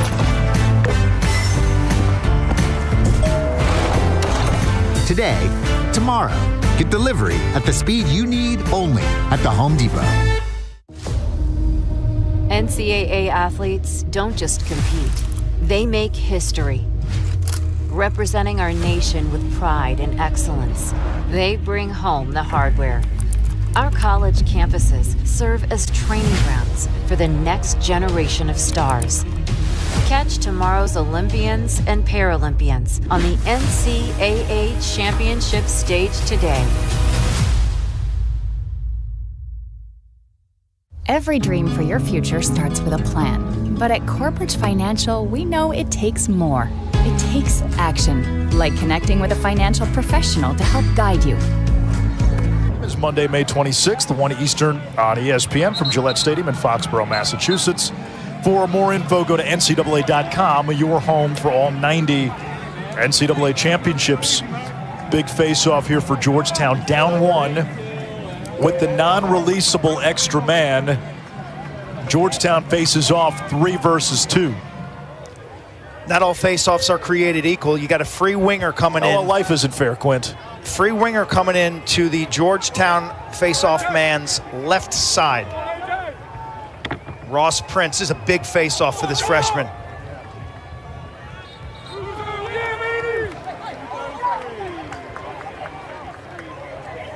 And he moved early. That's why he's a freshman, right? A tough break. So Maryland's going to be super conservative with the ball here. They got about 20-plus seconds here to kill off. Terps don't beat themselves. No. You know? They're not going to beat themselves. That's been the hallmark of this team. In any facet. So it's going to take your A performance to beat them. You're not beating Maryland with a B performance. Yeah, you can get a lead and take them out of their game a little, like Michigan and Rutgers did this season. And Ohio State jumped on Maryland early. Yes. If you get a lead on Maryland, force them to score, take them out of their control, their possession-based game.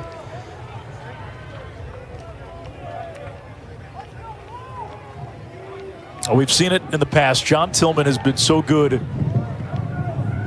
at playing to his team's strengths. The structure, the discipline is unbelievable. When he's at horses, he runs.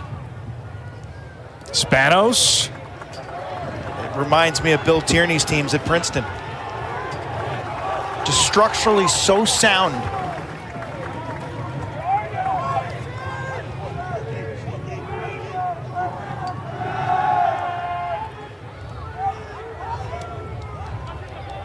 Even strength.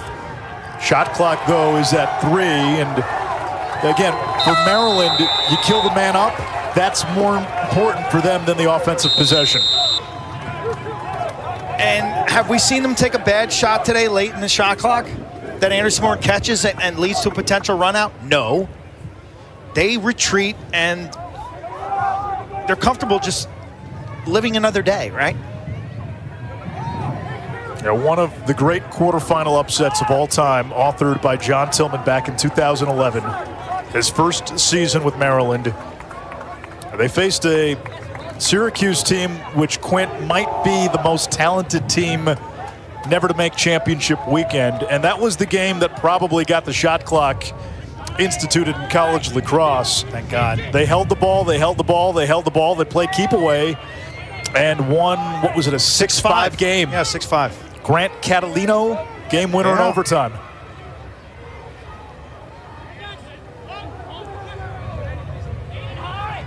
And that team had John Galloway and John Lade and Joel White on that team? Joel White, Jovan Miller, I believe. A lot of seniors who were freshmen and sophomores on the teams in 08 and 09 that won titles. Off the turnover, let's see if Maryland will push here. No trailers. Spanos with the ball right now, 7 and White, super smart, really likable young man. His move to attack last year fueled Maryland's late season surge. He's dealt with a ton of injuries. He's one of the last of the 8th grade commits way back when he was kind of a social media sensation coming out of PA. Ball stuck in Erx's cross, gets it to Spanos, fires. And it comes to Georgetown. Less than 90 seconds to go in what's been a sleepy third period. Both teams have scored just 1 goal.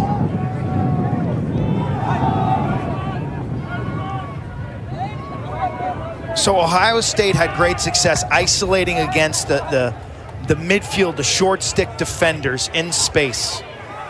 You've got to make those guys play man-to-man defense. Remember, the Terps under John Tillman are 10-1 in the quarterfinals. Georgetown, as a program, has lost 10 consecutive quarterfinals. Hoyas reached a championship weekend once in 1999. That was it.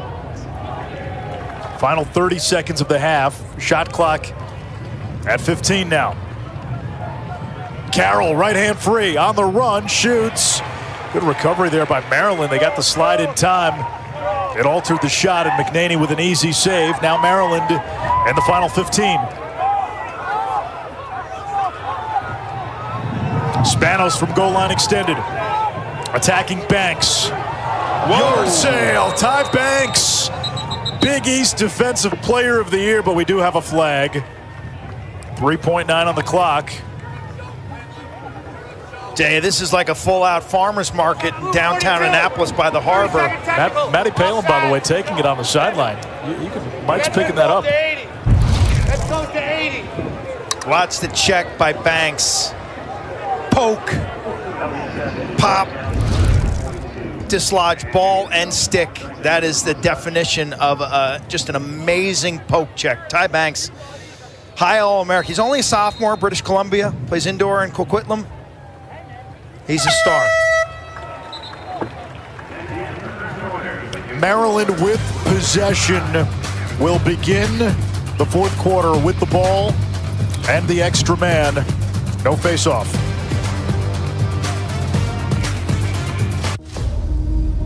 NCAA athletes don't just compete, they make history. Representing our nation with pride and excellence, they bring home the hardware.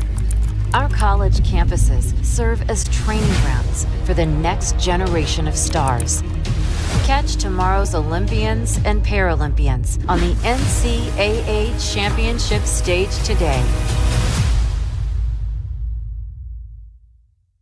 Today, I choose us how to screen us for colon cancer. I will not drink all that liquid. Give me Cologuard or give Excuse me? We can do that for you. What, no battle? Nope. Just a prescription. Victory! Cologuard is an effective and non-invasive colon cancer screening test. False positive and negative results may occur. Those at high risk should use colonoscopy. Skip the drama. Ask your provider or request Cologuard online. The truth about DIY is you never really do it all by yourself. Because this setup took 2 videos and a quick demo. You can change your color here. And all of this started here, detoured here, and ended down here. And this pizza wasn't delivery. This was. I wonder if they do have it. We do. So whenever you start a project, Don't worry. you're not alone. We can do this together. So what are you working on?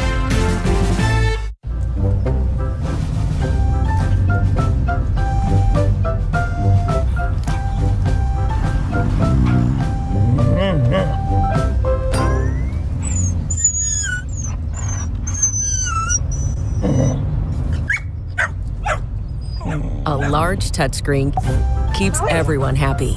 The Subaru Crosstrek proved.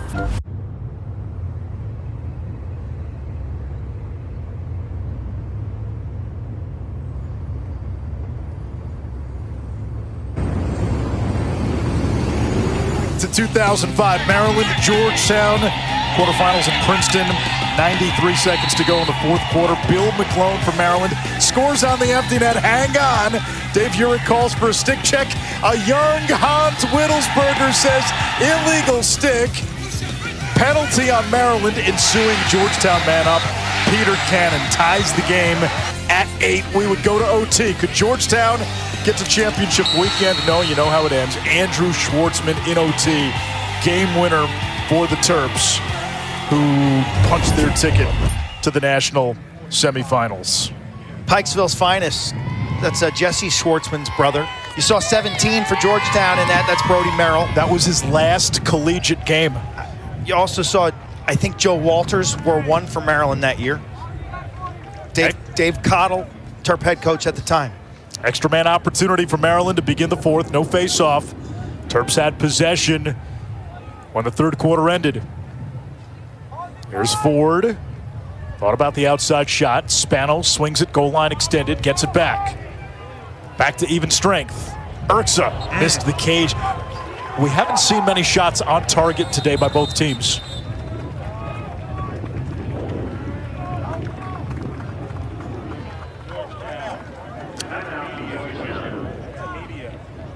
We got a timeout. Georgetown calls timeout. Wow. Big timeout for Kevin Warren. A lot of time left in this fourth quarter. Maryland with a 1-goal lead.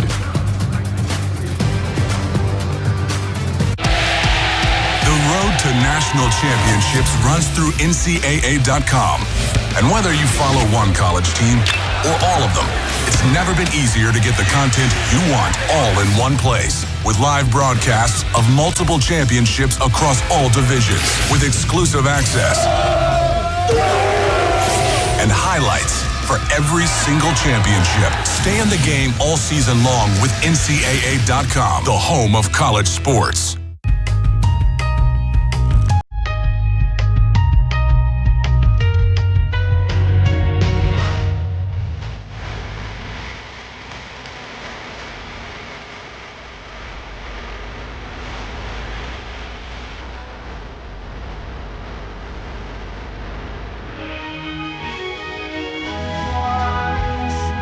Versace Eros energy for men. The truth about DIY is you never really do it all by yourself. Because this setup took 2 videos and a quick demo. You can change your color here. And all of this started here, detoured here, and ended down here. And this pizza wasn't delivery. This was. I wonder if they do have it. We do. So whenever you start a project, Don't worry. you're not alone. We can do this together. So what are you working on?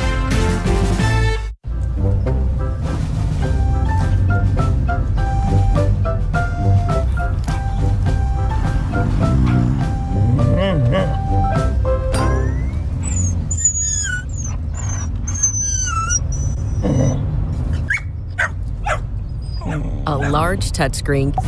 Annapolis, 14:29 left in the fourth quarter. Sense of urgency from Georgetown's head coach, Kevin Warren, on taking that timeout. He wanted to adjust some personnel, keep Maryland above goal line extended. Robert Plath will be on the field defensively for Georgetown. You know, what happens is you put your man-down unit in, and sometimes there's a sub or two personnel-wise. Penalties released, and now you're 6-on-6. But maybe that's not the optimal situation personnel-wise. You look up at the scoreboard, there's still 14 minutes to go, and you're saying, like, so what? Well, if Maryland scores to go up 7-5, I get the feeling that Kevin's like, the way we're playing offense, I'm not sure we can get to 8 to win this game. Like, the urgency, next goal wins? Are you kidding me? Maybe? A 2-goal lead in this game will feel a lot different than a 2-goal lead did in Syracuse-Princeton. Yes, exactly.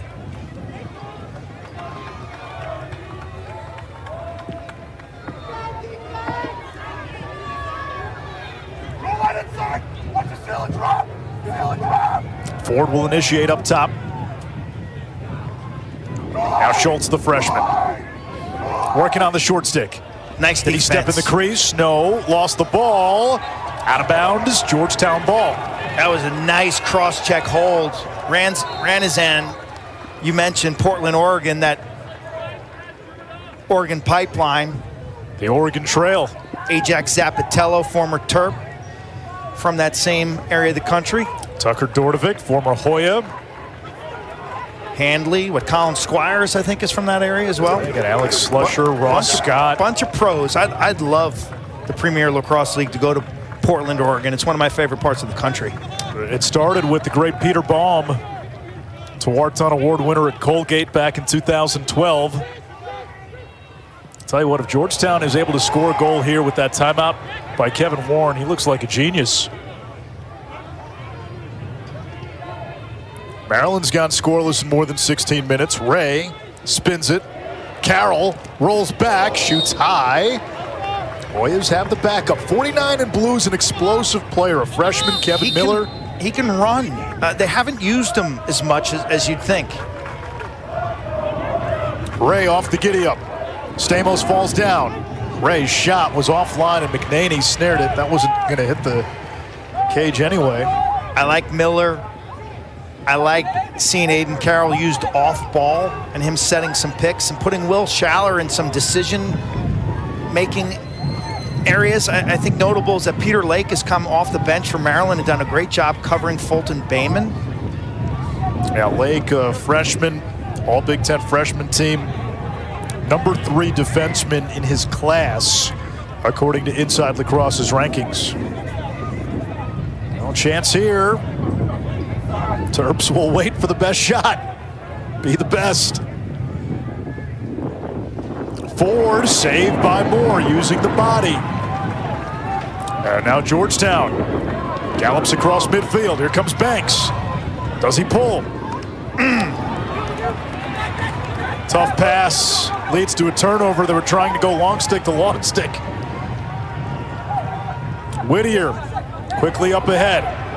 Maryland's got a trailer. Kelly, one more to the wing. Shot. Too high. Erksa now. Former Big Ten Freshman of the Year. Erksa's had at least 2 points in every game this season. Vipers back to X, playing hangman. Moore out of the cage. Erksa can't get topside. Fakes the pass. Trying to roll back inside. Foley in his grill. Erksa scores anyway.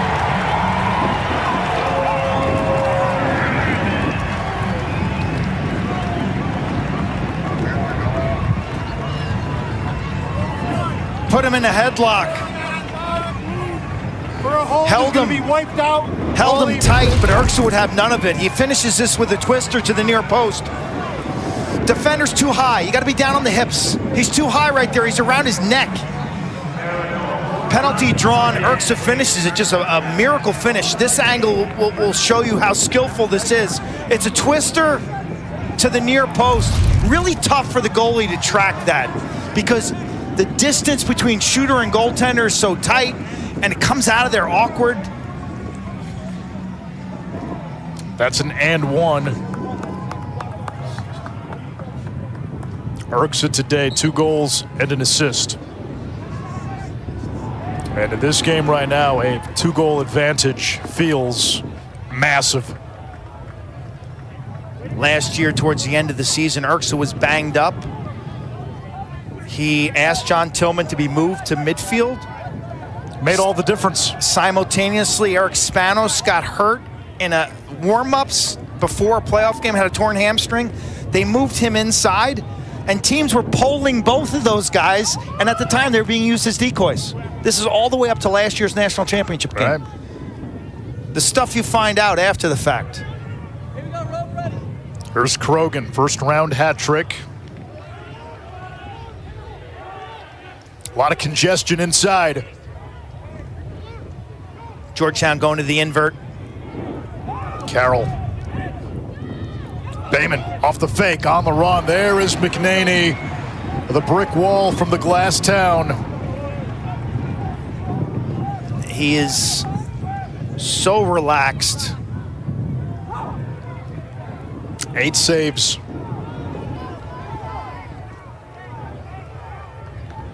A veteran now of 14 postseason games. When he has played a full season, Quint, Maryland has played on Memorial Day. Words he used to describe his game: calm, confident, patient, limited movement, and positive body language always. A lot of run for this midfield unit. Keegan, Ford, and Whittier. Ford, bouncer, Moore turns it away. Rebound save. Big ground ball picked up by Georgetown. Anderson Moore standing tall. That was A.J. Larkin, who's continued to play. They're kind of in their Cinco package. And keeping Larkin on the field, 26 in white. That's a huge save to keep this game within reach. Moore, 9 out of 16. Offensively, though, Georgetown has disappeared. They've missed 11 of its last 12 shots.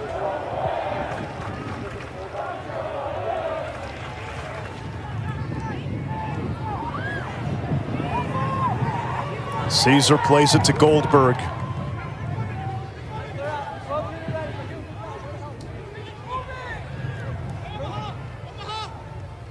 Carroll now, he's got 2 goals. Schaller on him. Dudemain's got 2. Trying to feed inside. Does it count? It does.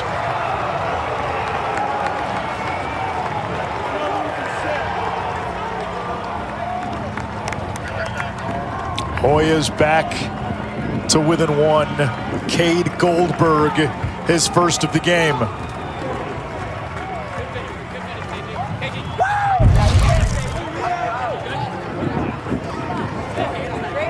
Invert. Carroll jams this ball across the top, and you think Dudemain's going to let it rip. And somehow finds Goldberg, who's pretty well covered. Dudemain's had a career game today. This is a guy who was out most of the season with a hamstring injury, had 4 goals in the Big East semifinal game, and he's got multiple points today. 2 goals, 2 assists. Georgetown within 1. Here comes Maryland. 51 in white, McDonald, PLL draft pick.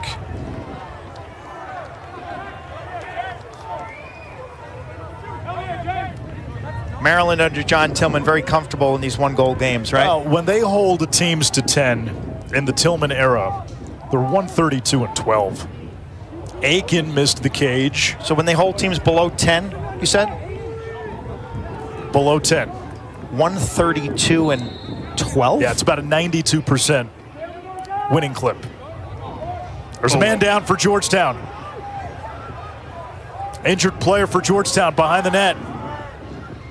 Maryland takes advantage. This is really, really unfortunate. And now Erks is down. The Georgetown player's down behind the net. And because he's not in danger, he's not in the action, the referee's determined to let the play go on. He can't be injured back there. You see him behind the net.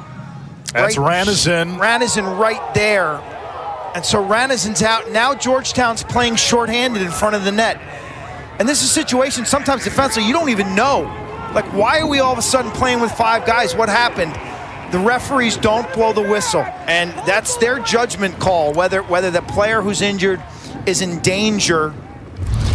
They let it play on, and that benefits Maryland. Yeah, usually if it's behind the play, you're allowed to play on. When the injury is in front of the play, normally you get the whistle blown and play gets stopped. Yeah, and if I were Kevin Warren, what I would be saying is the player is down immobile behind the net. He may not be an injury threat or getting but Maryland is attacking, right? So he's still in front of the play. He also could get hit by a shot. And if he's hurt, can you imagine that? If he's down on the ground hurt and can't move and someone misses the net and hits him with the shot, right, he's certainly in jeopardy of getting further injured. So I'm in favor of blowing the whistle. The problem there is that you get guys fake injuries. Right.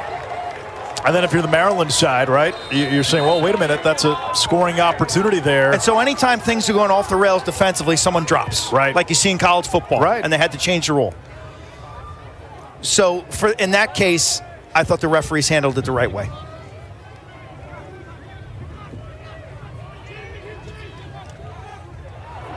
Errant pass. Maryland has it. George Stamos. Spanos. Oh, that was a look. Jordy Holmes had the backup. He'll run off now. And Kelly jogs toward the end line. 7:19 to go. Stamos, no timeout from John Tillman. I thought he was going to call it. But remember, wasn't it Stamos who scored the game winner against Syracuse in the Dome last year? Last year, yeah. Off a crazy scramble play. Off a broken clear, yeah. No relation to John, the actor.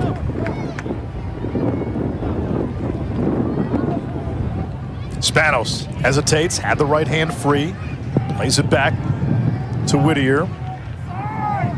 Keegan. Whittier.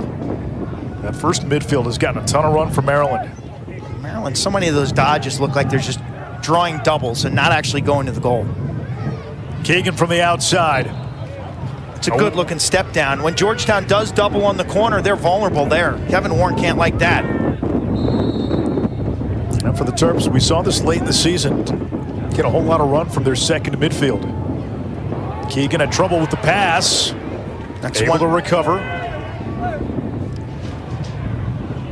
Moore springs out of the cage. Loose ball. Vacuumed by Banks. Hoyas have not had many opportunities on a run out. Maryland is so good getting back in transition. You mentioned that lack of a second midfield. That's been yearly for Maryland under John Tillman, and that's one of the reasons they're 2-6 on Memorial Day weekend. Excuse me, on Memorial Day Monday.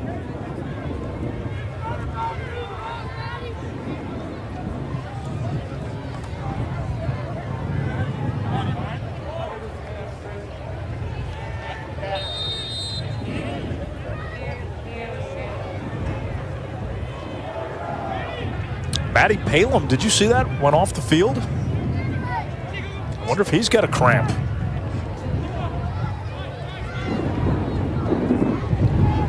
Caesar.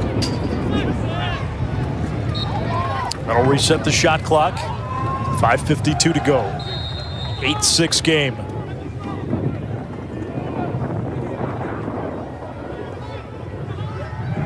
Carroll against Schaller. Goldberg trying to set the pick. Schaller stays with Carroll.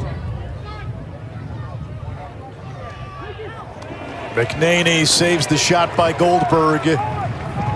5.5 to play. Gourneau, Cyclones across midfield.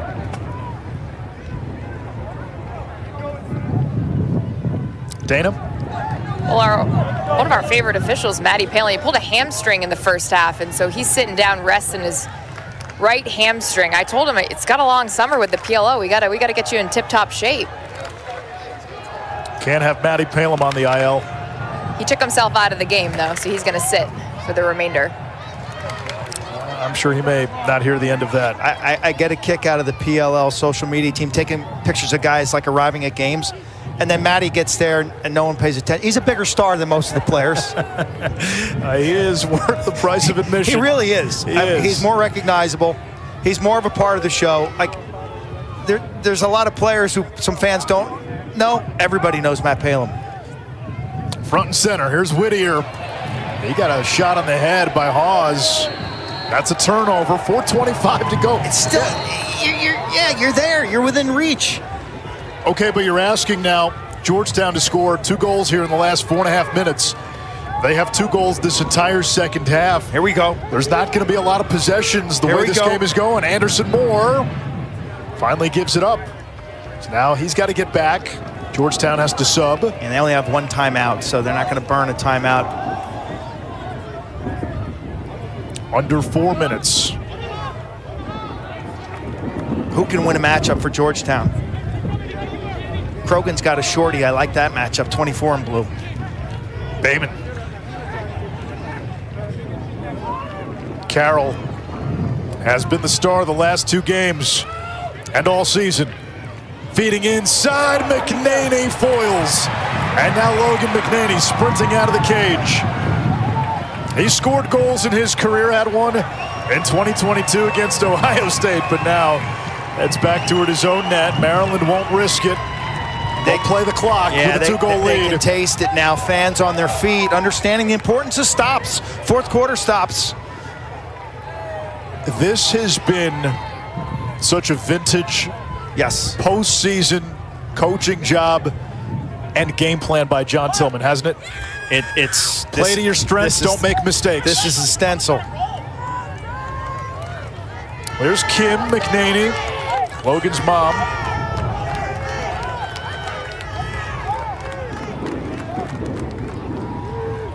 Stovall defended by Erb.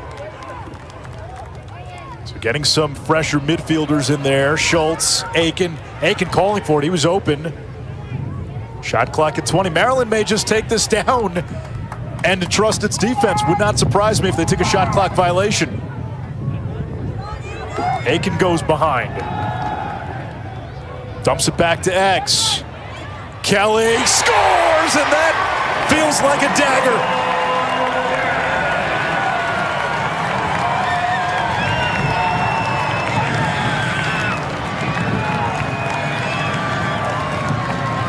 It's a tall order for Georgetown now.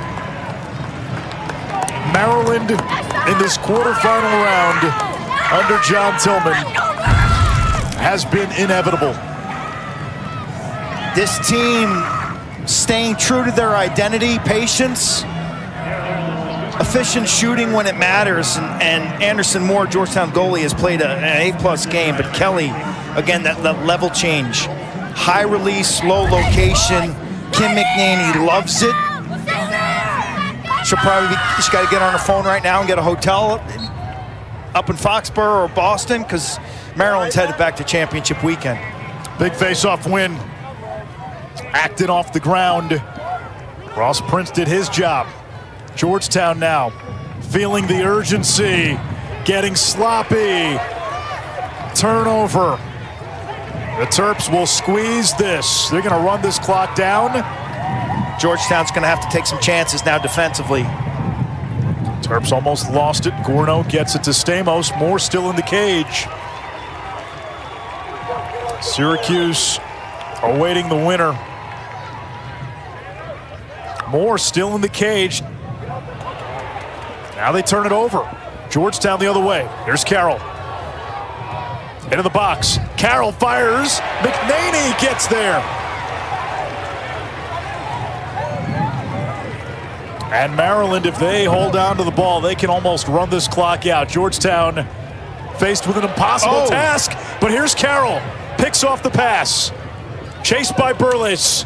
Carroll shoots, missed. The back up to the Terps. 1:12 to go. Do the math, 72 seconds. John Tillman's halfway on the field. He wants a timeout. He wants a timeout. He's in front of the Georgetown bench.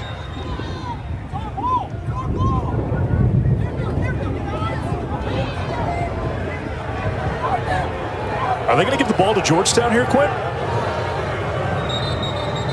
It's going to be Georgetown ball.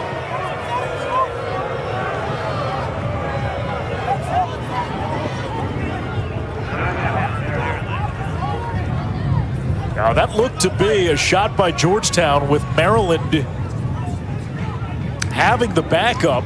We'll get another look here in a second.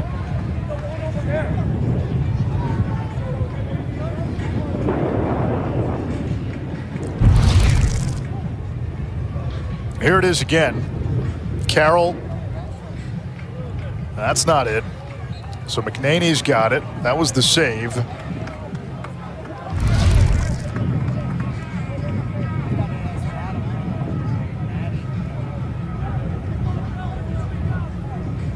Coach Tillman coming 20 yards onto the field.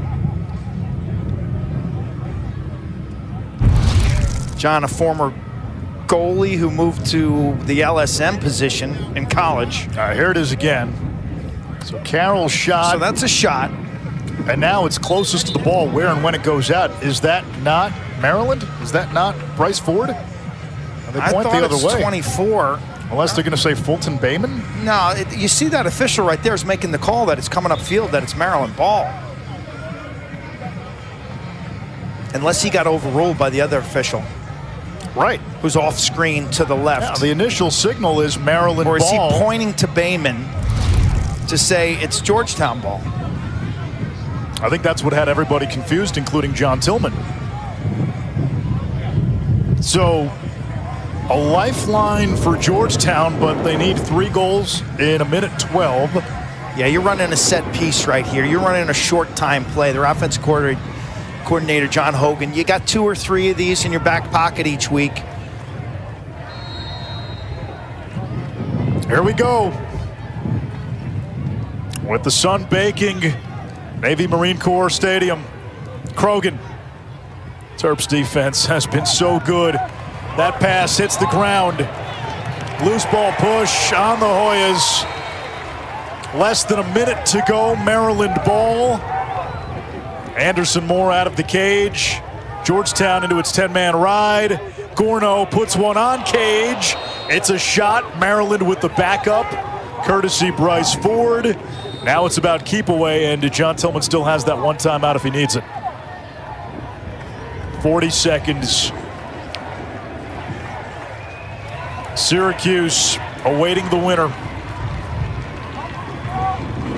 Death taxes and Maryland in the quarters, Quint, I tell you.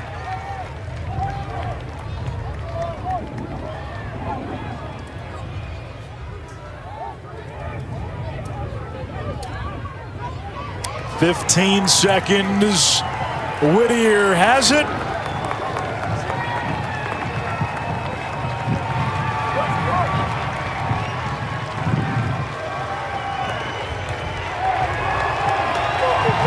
The Terps head to Foxborough and championship weekend. It has become an all too familiar destination in the John Tillman era.